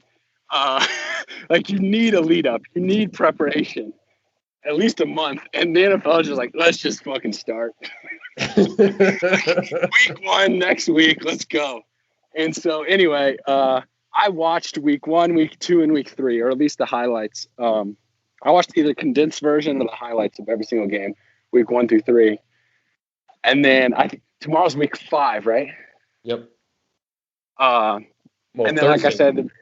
like I said at the beginning of this podcast, I was watching week 4 last night, and then I was watching week 4 highlights while listening to a week 4 preview show podcast, and they started talking about the Titans canceling the Titans Steelers for COVID, and I was like, I got to go back to my fucking hole. So anyway, what happened with that? Tying it back to COVID, shining a light on all the issues of society. I mean, the NFL has built itself on not giving a shit about their players' health, and of course they don't give a shit about their players' health during a pandemic. Like, are we surprised at all? But anyway, yeah, I think they canceled the game. They canceled the game, right? Sure. Yeah, they postponed. Didn't they? Jesus Christ! Whoa, he's got something to say. No, which game are you talking about? The games like the Titans game? Yeah. So where I extracted myself from the NFL, and honestly, I'm not I stopped the podcast and closed the computer last night, like mid hearing Steelers Titans is postponed indefinitely, and it literally just stabbed me in my heart. And I turned off the podcast and closed the computer and went to bed. And honestly, I woke up this morning and my feeling was, I know I'm going to talk to Bussard. I'm sure we'll talk about sports, but I don't know. I think I might just be out. Well, I mean, not to be. I don't even think this is cynical. This is just realistic. I mean, they're not canceling these games just for players' safety. They're canceling these games to prevent further spread so that the season gets canceled. This is totally dollar self-serving. Yeah. Which is, I mean, that's just what sports is. But yeah, don't get it twisted. And I don't have a problem with that either. I don't listen. These players don't have to play. What's the deal? If they opt out, they get $250,000 or something. Yeah, the Patriots had 4 or 5 starters opt out back in. Yeah, I wanted to mention that in the beginning when you brought up Cam and Stephon Gilmore getting COVID. Those are the Patriots' 2 best players, and the Patriots, from what I understood in the beginning, before the season started, they had the most by far. Yep. Players opt out. Yep. It seemed to me Belichick is up to no good again. He's tanking the season. He's taking the COVID season, and then now his starting quarterback and best defensive player in the league arguably get COVID. I'm like, see, they were doing too good. He wants Trevor Lawrence. No way, man. No. I don't know. Anyway, so what happened with them? What happens when you get COVID? Do you have to sit out? So I'm not sure what the protocol is, but I know that the Titans haven't played since week 3. They have a game scheduled for Tuesday night, this upcoming Tuesday. But it's not the Steelers game. It's not the game that they missed already. I think it was just their normal week 5 game. They pushed back 2 days. Okay. And the Patriots had their game this past weekend pushed to Monday. They got this one pushed to Monday as well. So they're sort of on this lag time. They had to start Brian Hoyer against the Chiefs. And they got smoked. So they're not. Oh damn! So they had to pull Cam and put in Brian Hoyer last week. Yep, that was rough. To say the least. Whoa. Brian Hoyer makes significantly more than Cam Newton. Isn't that weird? Money? Yeah, I think Brian Hoyer's contract is multiple millions, and Cam is making $500,000. Jesus Christ, where are they going? I believe. Once again, this is the least I've ever followed the NFL, so I'm kind of talking on my ass. Well, it's a good. I'm coming to you for last week's scores. Yeah, that's true. This is hard hitting sports journalism content. Yeah, you're not exactly tapped into the the zeitgeist. Dude, the last time I talked to you on the podcast, I was breaking down last season's college prospects entering the draft, and now I don't even know who won in week 4. Well, as a long-suffering Falcons fan, this is a great season to forget because they don't tell me about Vikings week 4. Don't tell me about Vikings week 4. I know they started 0-3, which is helping me not follow the NFL season. I mean, it's Kirk Cousins, dude. I've never been a fan. Never been a fan. Well, okay, so NFL is Falcons are 0-4.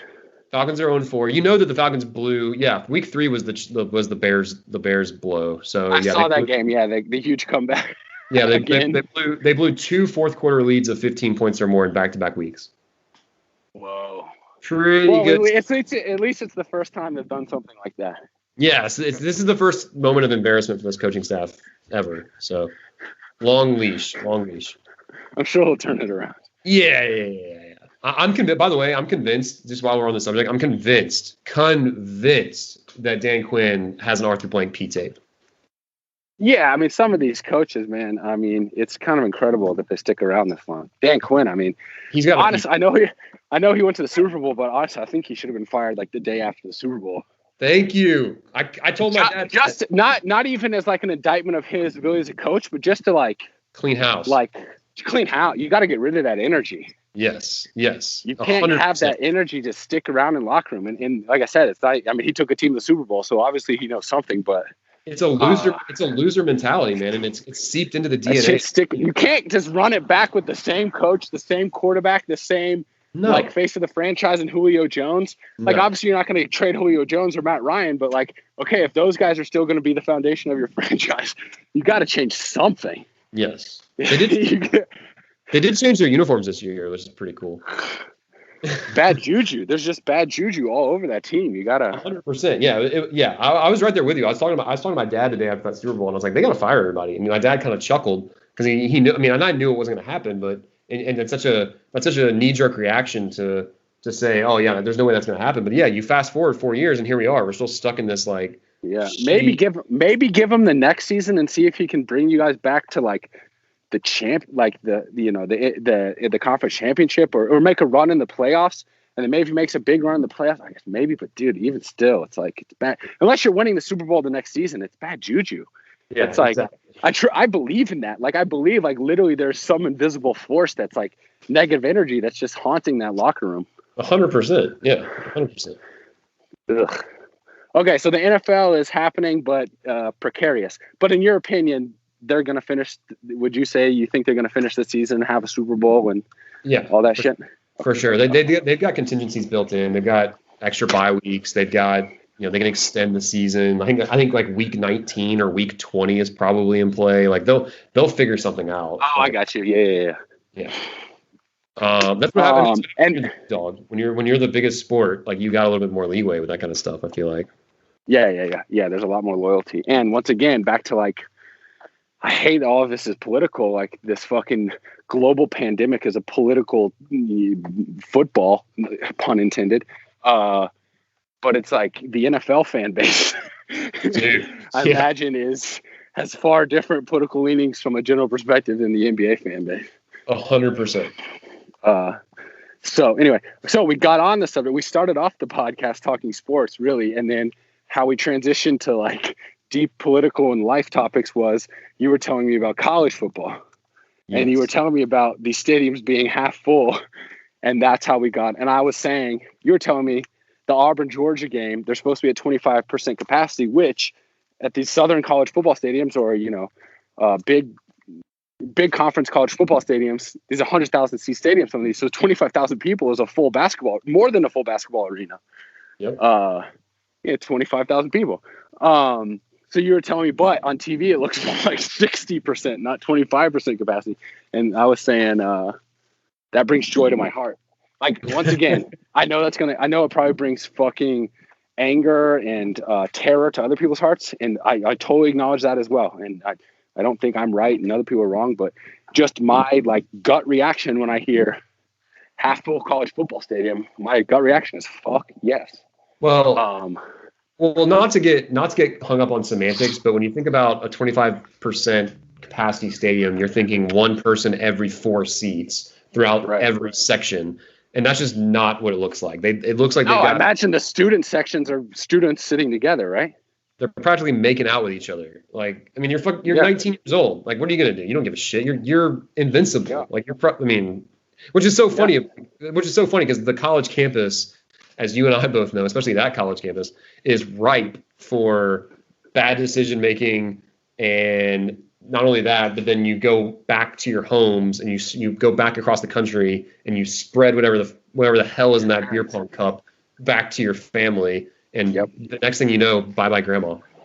Yep. It's such a fucked up thing. And that's the other side. I mean, that's why this is such a challenging thing. Because like I said, my gut reaction to hearing college students in a college football stadium is that's awesome. But then that's a small part of the whole picture, right? Right. The other side of that picture, the other side of that coin is what you just said. That could equal dead grandma. And no one wants dead grandma, but well, my grandparents have been dead for 20 years. So I have one left, and she's kind of a tank. So I don't think she's going anywhere. Toad's what, 83? Cody's 83. Damn. Yep. Good for her. 84 in January. I need her seat. I need her. What's her Dude, diet? she flies everywhere. She's been jet setting across the country during COVID. Well, I hope so. Her days are precious, man. That's what I'm saying. Dude, Yeah. I'm going to say something that's going to piss people off, but I'm sorry. I just have to, this podcast has to be some sort of outlet for what I genuinely feel. I'm not trying to be sensationalistic. I'm not trying to play some sort of character. These are just my genuine reactions. And I understand they're limited, and I know I have zero scientific knowledge of this shit. But it's like, come on, dude. Dude, I just could not envision being an 80-year-old person and calling for young people not to go to college football games. Yeah. I feel like if I were an 80-year-old, if I were 80 years old in the middle of this pandemic, I would be quarantining myself to the greatest extent possible while trying to still enjoy somehow these final years of my life. Yeah. And the last thing I would do would be suggesting that young people or otherwise healthy people who almost certainly aren't going to be severely impacted by this disease is to not live their lives. Yep. There's no way I'd ever suggest that. If coronavirus only impacted 32-year-old blonde-haired, blue-eyed people, I would quarantine myself, but I would never ask anyone else, any non-32-year-old blonde-haired, blue-eyed people to quarantine themselves. Sure. I would take it upon myself as my responsibility. Fuck, that sucks. Yep. There's a disease that's targeting blonde-haired, blue-eyed 32-year-olds. Yep. Shit, I'm in trouble. I better go live in a bubble. Yep. But I wouldn't be marching, or certainly when we march in the streets, I wouldn't be on social media or in any sort of platform calling for every other blue-eyed, blonde-haired 32-year-old to also quarantine themselves to protect me.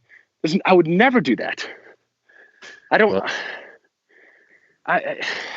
why is that? I feel like I'm missing something here. I feel like I'm missing some piece of the puzzle that would make this rabid quarantine and perpetual fear make more sense to me. But I really think I'm evaluating this pretty thoroughly. I've had 7 months of pure isolation to think about these things, and this is where I've landed, man. I don't want to oversimplify it. I don't want to oversimplify it, but it's definitely, in my opinion, is the main culprit is the politics. It's just and social media and access to information, because it once again, it makes it feel like there are COVID zombies marching down your neighborhood street. Right. If you're spending all day on social media and all you're consuming is COVID content, well, it makes it seem like there's bodies piling up on every street corner, and that's just not the case. Which is why you have people jogging down the street wearing a mask and dude, yeah. Come to LA, bro. It's insane. Talk about lynching. I'm surprised I haven't been lynched, dude. I never wear a mask. I wear a mask when I go in stores. Right. Obviously, I mean, you can't not wear a mask when you go in stores. But this entire podcast, since we've restarted on just the phone, I've been walking around the neighborhood, and everyone's wearing a mask. I'm in the neighborhood, dude. I'm the neighborhood, the neighborhood you and I grew up in, residential areas. Yeah. There's no one on the sidewalks. Every 5 minutes I'll pass someone and that person's wearing a mask, and there's no one around. Why are you wearing a mask? There's no one around. That's why I don't understand. That's where shit gets scary to me. I'm like, whoa, dude. What? That doesn't even make any sense. Well, it feels like mind control. It feels like absolute groupthink. Everyone has just castrated their ability to think independently, and they're just doing what the political overlords are telling them to do. Exactly, and that's what I'm total Big Brother Matrix behavior. Yes, and that's what we were saying about earlier when it comes to binary. It's even though this is a scientific issue and a biological issue, that we've painted these two sides to where if you're not I'm the same way as you, right? I go out, walk my dog. I'm in a very quiet, relatively speaking, for being in the middle of Atlanta, a relatively quiet part of town where I can go walk a mile and only encounter maybe 2 to 3 people. So no, I'm not wearing a mask, and I don't even have a mask with me because we're outside. I'm going to encounter 1 or 2 people. We can easily stay outside of the street. Yeah, and that's normal. But if you're not wearing them, and like you said, I'm sure it's way worse in LA, but Like if you're not wearing a mask, you're looked at as some sort of people look at me and I'm like, sorry, go ahead, finish. I'm sorry. No. I know where you're going, but like they look at you like you're some sort of crazy person or that you're some sort of like Trump sympathizer. I'm a child molester. I'm a fucking child molester that needs to be eradicated from planet Earth. Like you can see it in people's eyes. And dude, once again, going back to like the Falcons having bad juju in their locker room, I believe in this shit. I believe in energy, and this is going to sound super narcissistic, but I believe I have, and I think all people do, but I think I have particularly cultivated the ability to like sense people's energy. And I can sense it, dude. When I hook up with a girl, I know from the minute I step in her presence that we're going to have sex. When I have any sort of conflict with anyone, I know the minute I step in their presence that there's some sort of tension here. Like I can sense these things, and it's through people's eyes is where you get the most sort of that kind of energetic information. I know this sounds super fucking woo, but this is just what I believe. Dude, I see people's eyes, the way they look at me. It's just like, dude, and I'm super friendly. Like, I'm the type of guy that's like says hello to everyone as I pass them on the sidewalk. Good morning. I'm that smiley, fucking friendly guy. Sure. And I'll pass, like, I'll see someone coming. I'm walking outside right now. And like I said, I don't wear a mask. And there'll be someone, almost everyone aside me in LA wears a mask. I swear to God, I'm the only fucking one. So someone will come at me on the same side as me. So I'll cross.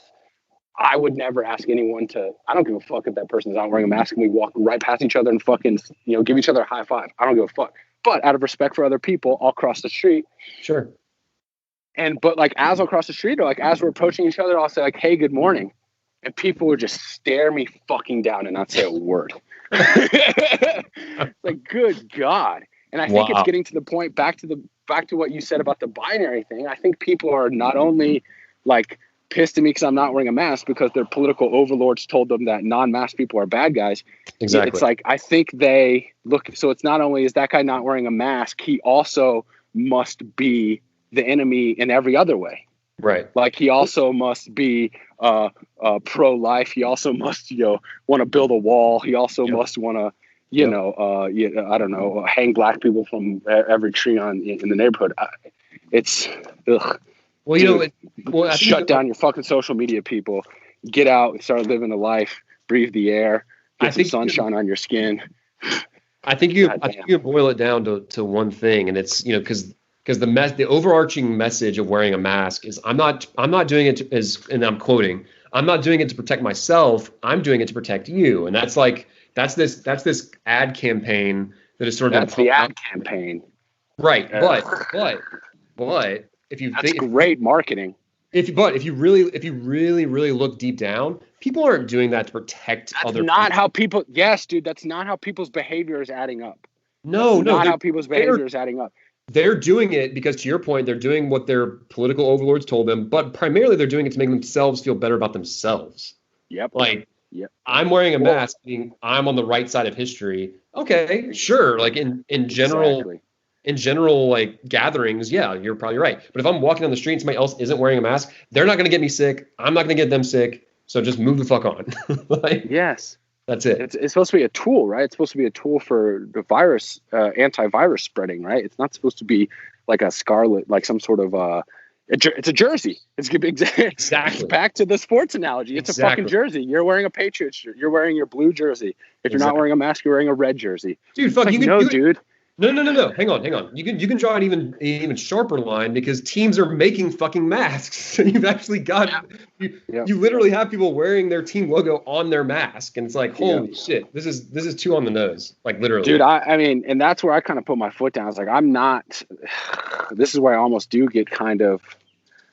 Once again, it's not organized. I'm not like trying to recruit followers or believers, but it's like there is a point where like I actually do take almost like a personal stand. And the mask is one of those areas where it's like I'll use it for when it's serving its purpose. Mm-hmm. But I'm not just gonna like put this thing on as like some new symbol of like polite existence. Correct. What, dude? In LA, it's crazy, and also it's not just that, dude. It's not just people virtue signaling, which is what it totally has become. It's also people, it's fear.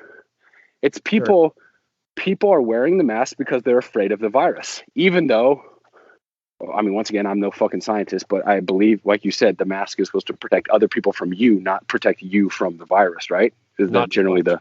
Yeah. Then why are dude, I swear to God, it's nuts. Dude, in LA, I swear to God, it's like 50% of people in their cars, by themselves in their cars, are wearing masks. Oh yeah, I'm sure they are. I'm sure it says vote across the front of it or something like they're trying like, to get what? some message out. That doesn't add up with you using it for like that's either, once again, it's either pure virtual signaling or you actually are fearful in such a deep way that like, once again, your overlords have given you at least some sense of ability to counter the virus, and it's this mask. Even though it may do nothing, you're still using it as like this like blankie that you're holding on to as a sense of comfort. It's like a pacifier or something. Well, I mean, people literally have messages on their masks. If you're only concerned about the health of you and your neighbor, then you would just be wearing your standard medical mask with no messaging on it. But people want to be seen. They want to get a message across, and that's how they do it. Like, I don't get it. I don't get it. You and I are the same. You do get it. We can keep banging this drum like all night. Yeah. And also like we're preaching to the choir, and that's kind of gross too. Is like we're not on different pages here, so it gets gross kind of as I think as a listener. Yeah, I agree. I don't like the concept of like, people just consuming information that they agree with. Exactly. Well, that's the problem. Well, that's a problem between you and I though. I think you and I see eye to eye on like 80% of stuff. Yeah. Maybe. Yeah, you're not allowed back on this thing. All right, cool. So do you see college football? What's your take on the whole college football scene? That seems the most risky of all of them. They've got fucking 20,000 people, 30,000. You're suggesting perhaps, 50,000 people in the stands. Where do you see this? First off, how's it gone? I followed nothing of college football. Nothing. I know nothing. Okay. So honestly, you could told me there's no college football and like, I would be like, oh, okay. Well, so give us a quick recap, and then also your kind of projection of where that's headed. Well, I mean, also it's not everybody, right? There's not like 250 D1 schools playing college football, right? So that's what I was going to say. I was going to set the table, and of the Power 5 conferences, only 3 are actually playing. Like the Big 12, the SEC, and the ACC.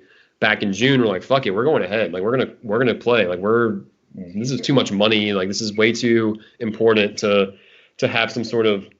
And it's funny, man. This is all tying back because when you look at the Pac-12, which is obviously much more liberal schools, they wanted to wave of liberalism back in June and say we're going to cancel the season right now, even though we didn't know what the hell the future held or like how this is all going to play out. And so they totally fucked themselves because they canceled everything in the summer. No workouts, nobody on campus, no nothing. And when they saw the ACC, the SEC, the Big 12, and then the Big 10 more recently agree to some sort of abridged version of the season, the Pac-12 is on the outside looking in like going, oh shit, like we're going to miss out on billions of dollars of revenue. And how are they going to have sports programs next year? So for those listening that don't understand kind of like the financial structure of college sports, college football and college basketball make money. And only at the D1 level. It's not like fucking Southeast Louisiana State Mud Dogs are generating a huge profit. Like these giant D1 college basketball and college football teams are generating the revenue for all of the sports. Right. So like the reason water polo can exist and, women's lacrosse can exist is because of college basketball and college football. It's like, how the fuck is the Pac-10 going to have, badminton next year? That's the hard-hitting question that everybody wants to know the answer to. What is will UCLA's badminton team defend their title? That should be the title. That should be the title of this episode.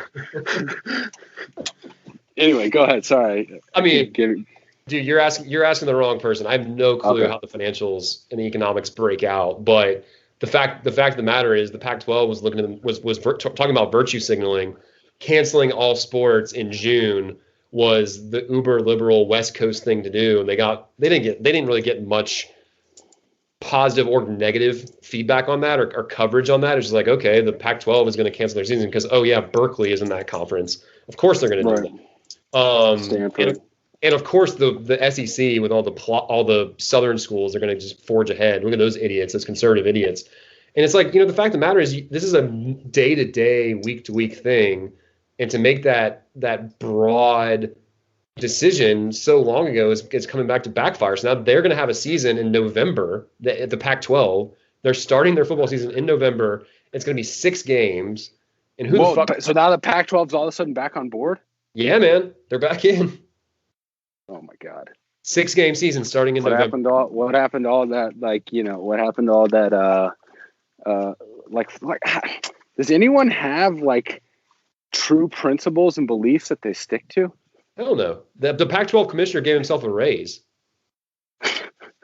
Yeah. It's like if you're gonna take a stand on quarantining because it's saving lives, that's like a noble principle to stand on, even if half the country disagrees with it. It's like quarantining to save lives is a noble stance to take. I may personally disagree with it, but like that's a noble stance to take. Stick with that. Don't backtrack halfway through because you realize like your counterparts are making $1 zillion and you're not. That's what it is, man. It's money, baby. Money talks. So they're gonna. So Pac-12. Okay, so Pac-12 is gonna fire things up in November and play like 3 games? They're gonna play 6 games. The Big Ten starts in 2 weeks. They're gonna play 8 games. So you can already see the arguments that are gonna come up in December when there's a 9-1 Georgia team looking at a 6-0 USC or an 8-0 Ohio State, and there's gonna be all those debates about who deserves it, who deserves to go to the playoff. All this bullshit. Yikes! Yeah, that's gonna be rough. That's gonna be rough. Okay, so how has the season played out thus far? I will say I did take a peek at. I remember it was like a few Saturdays ago. Me and Lucas were talking in the kitchen, and one of us was just like, "There's college football today." Hell yeah, dude! Like it just dawned on us. But in the beginning, weren't like the first couple of weeks a bunch of small schools? The first 2 weeks was a bunch of small schools. The SEC didn't start until the early September. So, yeah, I mean, Clemson's the best team in the country. They got Trevor Lawrence still. He's still really good at football, in case you forgot. Why doesn't he just sit out? Why doesn't he just enter the draft? Like, what does Trevor Lawrence have to gain? That's a great question. The joy of playing college football, I guess. I have no fucking clue. I mean, he's from Gainesville, Georgia, and he just got engaged as a 20-year-old college athlete. So I think you can kind of draw your own. This dude is like the coolest college athlete on the planet, and he just signed up for monogamy. Yeah, dude. So I think you know where his political leanings are. Imagine that dude is not pro-choice. No, he's probably in the bubble of like he thinks he can pray the virus away if he were to get sick. Yeah. Maybe you can. I don't know. Maybe you can. Maybe. So yeah, I don't understand it, to be honest. Like these guys are such hired hands to begin with, especially and he's not really the issue, right? Like Trevor Lawrence is going to sign his $30 million contract in like 7 months and be good to go. It's more so the kids who are like 2-star recruits and are pretty good players and are just being used like fucking yesterday's newspaper. I don't know what the analogy is, but they're being used to make billions of dollars for these universities, and that's the fucked up, obviously. Yeah, they don't even get like the full season experience. They don't even get like the glory of the full stadium. And they also risk their own health. Yeah, the risk. Yeah, they're on a fucking. Not only they're on a college campus, they're playing unmasked, full contact sports. Exactly. For nothing. Yeah, it's a little fucked up. A psychology degree from fucking South Carolina or wherever. Yeah. So anyway, the season has gone. I think that North Carolina had to cancel or had to postpone a game because there was an outbreak on one of their opponents' teams or something. So there's been these little blips here or there, but for the most part, it's gone off without a hitch. Okay, and the fan thing is the rule is 25% capacity. It's state to state. I mean, it's governor. Yeah, it's governor to governor. So what's the University of Florida doing? Are they like backing out the swamp? I think that they've been similar, maybe like 20-ish% or something like that capacity. I mean, they're playing in Texas A&M today, and I think the stadium looks like it's about half full. So I mean, it's just you can just draw. I mean, Alabama, like some of these games, like Georgia versus Troy, is half full. True. Yeah. Like under normal circumstances, so it's not that different, I guess. Well, that's actually the cool part though about the season is the SEC is playing a 10-game conference only schedule, so it's pretty sick. Oh, that's even better. That's big boys every week. Exactly. Oh, dude, that's dope. Yeah. And so, and there's no clear plan of like how to handle a postseason. Is there going to be like what? Is there going to be a bowl season? Is all that just kind of up in the air? It's kind of up in the air. They've settled on like the SEC championship got pushed back 2 weeks. I assume that the other conferences will have their conference championship games at a similar date. But yeah, I don't know. It's all up in the air right now. I think like it's unclear whether there's going to be a playoff or there probably won't be a CC's Pizza Bowl this year. I would imagine. Or whatever the fuck. CC's Pizza Bowl presented by, Aquaguard. Trader. Yeah, whatever. Like those aren't going to happen this year. But the big games will be Gaylord Hotel Music City Bowl. Exactly. That's not going to happen probably. Yeah. And then the other factors that haven't like a handful of like first rounders just not playing. Like the dude, I know the dude from LSU, that stud receiver from last year. I think his name is Jamar Chase. Yep. He is not playing, right? You saw LSU lost last weekend, right? No, I'm telling you, I don't know anything. They lost? Yeah, they lost. But what are they ranked? Are they still studs? They were top 10 when they lost at home to Mississippi State, but then now they're like 15th or something, or like, and they're still ranked. Yeah, but it's like, yeah. I imagine they had a few dudes like sit out. I know last I saw, I think I just saw it on the bottom line of watching one of the NFL games that like Jamar Chase is sitting out this season. So I imagine he's not the only one on LSU. But I was like, you follow Georgia. Has Georgia had any like of their best players not play? The biggest one was Jamie Newman, who was the transfer from Wake Forest, the quarterback. He's sitting out the season to go to the NFL. But there's rumors out of camp that he just wasn't good and he wasn't going to play. So it's like, why did I transfer here if I'm not going to play? I'm just going to sit out, go to the NFL, be a 4th round draft pick instead of risking my draft stock by riding a bench. Well, that was my thought about Trevor Lawrence. Like this guy's been a 1st round pick. This guy's been the number 1 pick in the draft since the day he stepped on campus. Yep. What does he have to prove? What does he have to gain by, like, what if he has a terrible season? And understandably so. Like, maybe, his top offensive linemen and his top skill position players sit out the season and, they haven't had a full preseason. There's so many variables here. What if he ends up having, equal touchdown interception ratio and just not a great season? And then, but some other dude, I don't know who the other stud quarterbacks are, but some other stud comes out of nowhere. Kyler Murray, comes out of nowhere. I just don't see what the upside is for him, but he's also getting married when he's 20, so we have different decision-making processes. He's got the Lord on his side, and I guess that's true. I mean, if you have Jesus guaranteeing you things, if Jesus is I don't have Jesus as my best friend, so. Dude, but I know we're kind of joking, but in all seriousness, if you've got that strong a belief that there's a higher power controlling your life, then you kind of do things. Dude, I mean, I'm all for it. I railed against Catholicism here in like a pretty fucking aggressive way a minute ago or an hour ago, whenever it was. But like, once again, it's not like I'm anti-religion. I'm anti-fucking kids. But I'm not anti-religion. Even if it's total horseshit, even if it's blatantly total horseshit. Like, if it's helping you be a better person or, just a more stable person, if it helps you get through the day, I don't do your thing. I don't give a shit. And quite frankly, people that do have deeply held religious beliefs, and not only deeply held religious beliefs, but like a community around them that holds the same beliefs, it's like a fucking PED.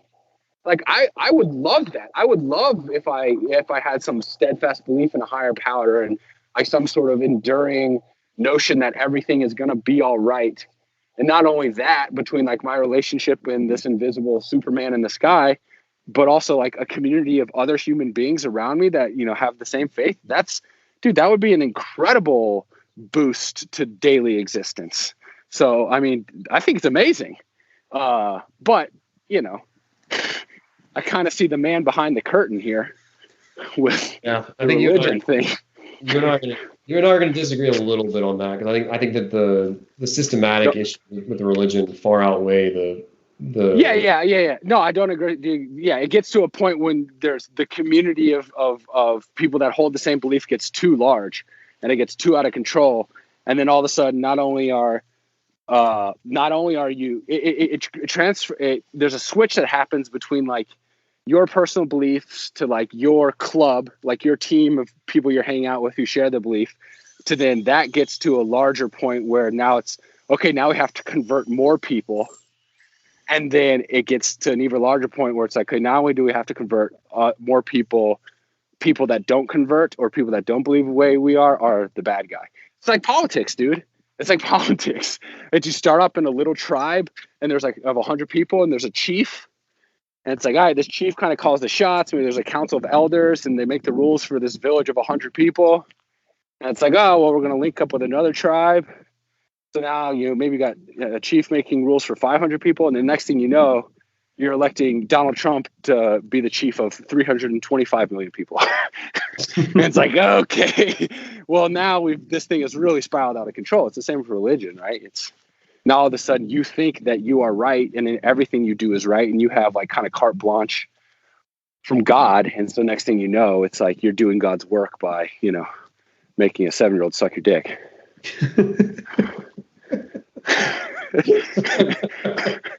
It's real. That's real shit. Yeah. Oh. Jesus. Oh man. Cool. Go Clemson. Yeah. Sounds like they have a real talented squad this year. Roll Tide, baby. Okay, cool.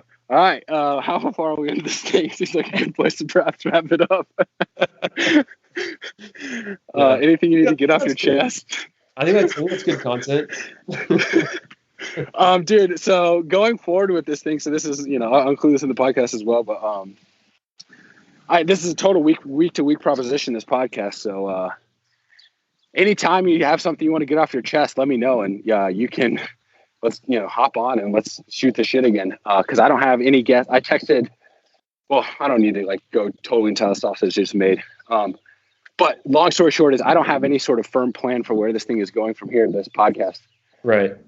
So yeah, well, that's what I gathered from your episode last week. And that's why I reached out, because I was like, I mean, because it seemed like you're struggling to figure out, how do we jazz this thing up? How do we talk to somebody who I haven't talked to yet? And I was like, well, I mean, I'm just sitting around. Yeah, and it's very complicated. I have a lot of thoughts about it because, like I said last week, I wanted my plan was the podcast to be basically a documentation of my travels, essentially. Right. And that's what the first 25 episodes were. I recorded literally traveling around, and right. I knew I was going to have to settle that. And then after that, I went on a vagabond trip through Latin America, didn't record any episodes. And I know again at some point here I'm going to start traveling again. But it's like COVID disrupts everything. Yeah. Even if I do start traveling again, what is that going to look like? It's not going to be how I'm used to traveling, like staying in hostels with 100 hippie backpackers. Right. That's not what the world's going to look like anymore. At least not for the foreseeable future. And then coming out, I knew I was going to, either be in DC or LA. I knew even when I wasn't traveling, I was going to be in a certain city for at least a year, right? To save money again for my next travels. And so when I came out to LA, I was like, oh, perfect. LA, that's a perfect place to meet all kinds of new, interesting people. And even DC. DC is a whole totally different personality, generally speaking, of people. But even when I was living in DC and, thinking about getting the podcast started, it was like, okay, well, there's going to be plenty of people to talk to here in DC, or interesting, intelligent people. And then here, when I moved to LA, it's like, okay, there's a whole different type of people to talk to out here. But, with quarantine, it's not an option. My plan was move out to LA, and I'm a social guy. I make friends very easily. I'll make all kinds of new friends and get them on the podcast. And it's quarantine happens, and literally there's no friend making anymore. And so I'm hesitant to just dip right back into the well of friends from the past, because like I mentioned just a minute ago, like I don't want it just to be like an echo chamber of the same voices and same thoughts over and over and over. Yeah. And I don't want it. And I know what I say is crazy shit too. And I know a lot of my friends and family are like accustomed to hearing that shit from me. And so it's almost like there's like a rhythm to these conversations because they expect to kind of hear a certain type of thing from me. And so I don't want it to be, I don't want to like sanitize this thing and have it be repetitive. I want it to be unique and new. And I do want to get people on who are super into quarantine, or I do want to get people on that are uber Trump supporters. I want to talk to all people. I don't judge anyone. I want to talk to all people. Well, I think I think that's a good point of distinction, because I think, you and I could actually have probably a more meaningful or more entertaining discussion if we just talked about you and I's like relationship. Yeah, we should do that. Yeah, we should. We should do that too. Because sorry, go ahead. No, I think what you're about to say is that, like, and I think about this too a lot. It's like, man, should I make this like should I pick like a theme and make this a sports podcast, or pick a theme and make this a health and wellness podcast? And it's like, I don't think that's where, I think I could do those things, but I don't think that's where like that's the best use of my unique being. There's plenty of people out there talking sports or talking politics or talking, fitness. I think kind of my specialization is just having conversations with anyone. Yeah. And then in particular, like you said, going into like a deep person, we don't need to like unearth everyone's personal issues and secrets or whatever, but yeah, like having conversations about life, not talking about the politics of COVID, but talking about like, what was your relationship with your parents like growing up? Like, I think that's kind of more of my specialty lies. So I've been really kind of not anxiety ridden about it, but I think about it constantly. Like, what is the direction of the podcast? Where's this thing going to go? Do I need to, I know I'm thinking about it too much. Like I want to control the situation. I want to know what my next episode is. I want to feel like I have a specific direction for where this thing is going, but I probably should just be more lackadaisical about it and just see what happens. Make an attempt to get a new unique voice on and have a conversation with that person, but not really worry so much about, there being like a common theme running throughout every episode or anything like that. Well, I think that the more the personal conversations that you've had so far that I've listened to, and then the one that you and I could potentially have, there are common themes in there that everybody can relate to. It's just when we come at it from a more personal perspective, it's not quite like there was nothing we talked about today that was super profound, like other than my awesome black tar heroin analogy. Like that was a great analogy. LeBron George rate settled. Yeah, so like but you know what I mean. Like we were espousing the same shit that everybody else is talking about. We just kind of agree on a lot of it, and maybe we had more. I mean, not that I think it was entertaining. I had a blast, but I think that like the personal conversations that like I said, that you've had already that I listened to. That again, I wasn't there when a lot of the stuff you're talking about happened, but I still can like draw my own sort of connections to it. I think that's kind of interesting. And again, like back to you and I specifically. We've had our ups and downs in our relationship, and that's one of the things that I'm kind of yearning for when I'm listening to your podcast is some conflict and like some conflict resolution even, and like and that's from a selfish perspective, because you and I have been super tight and then grown apart and then been super tight and then grown apart, and now we're kind of and I'm just kind of curious like for just like not a full resolution, but just like kind of talking through it. I mean, we've known each other half of our lives, and at any given point in that relationship, it's been a totally different set of circumstances. So it's kind of an interesting way to think about it. Yeah. All right. Well, let's put on doing that. We actually did, and I think I have it saved, but I'm not going to post that. Let's actually do it more formally. But at the end of the NFL Draft podcast, we did get into a lot of these issues. You remember that?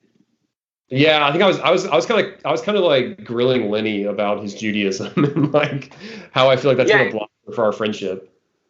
Yeah, we went deep into We went deep into Judaism. And then we went deep into you and I's conflict, and then we went deep into some other subjects. Yeah. But yeah, let's do that more formally. So I don't. We'll be in talk off the mic. Okay. But yeah, we'll definitely put this one up, and then let's try to loop back sometime before the end of the year for sure. To do another one, more traditional, just like you and I talk.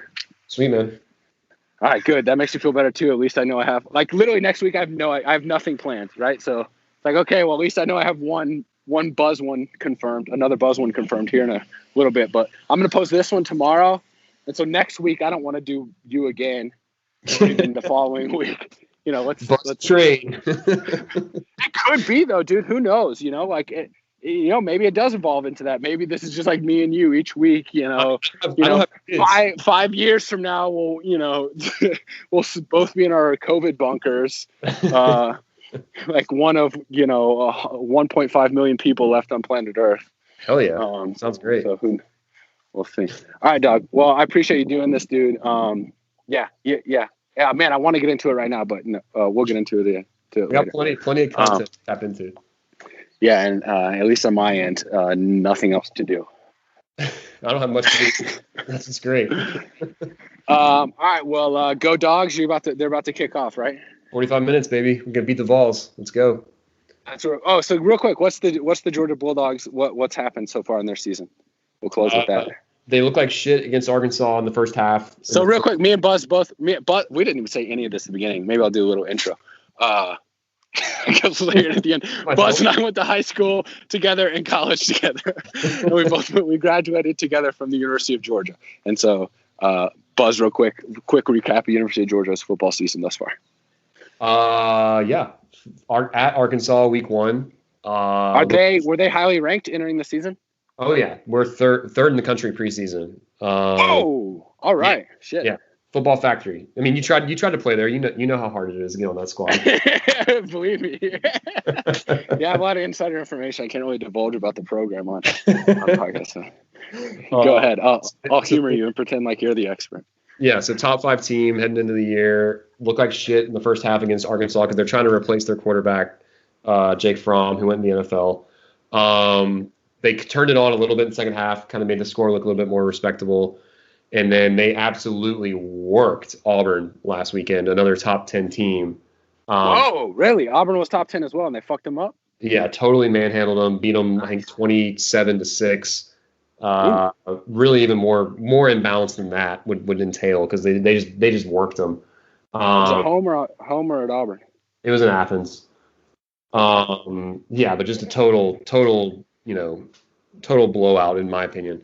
And then they play Tennessee today. They're a 12.5 point favorite. Tennessee has the longest winning streak in FBS right now.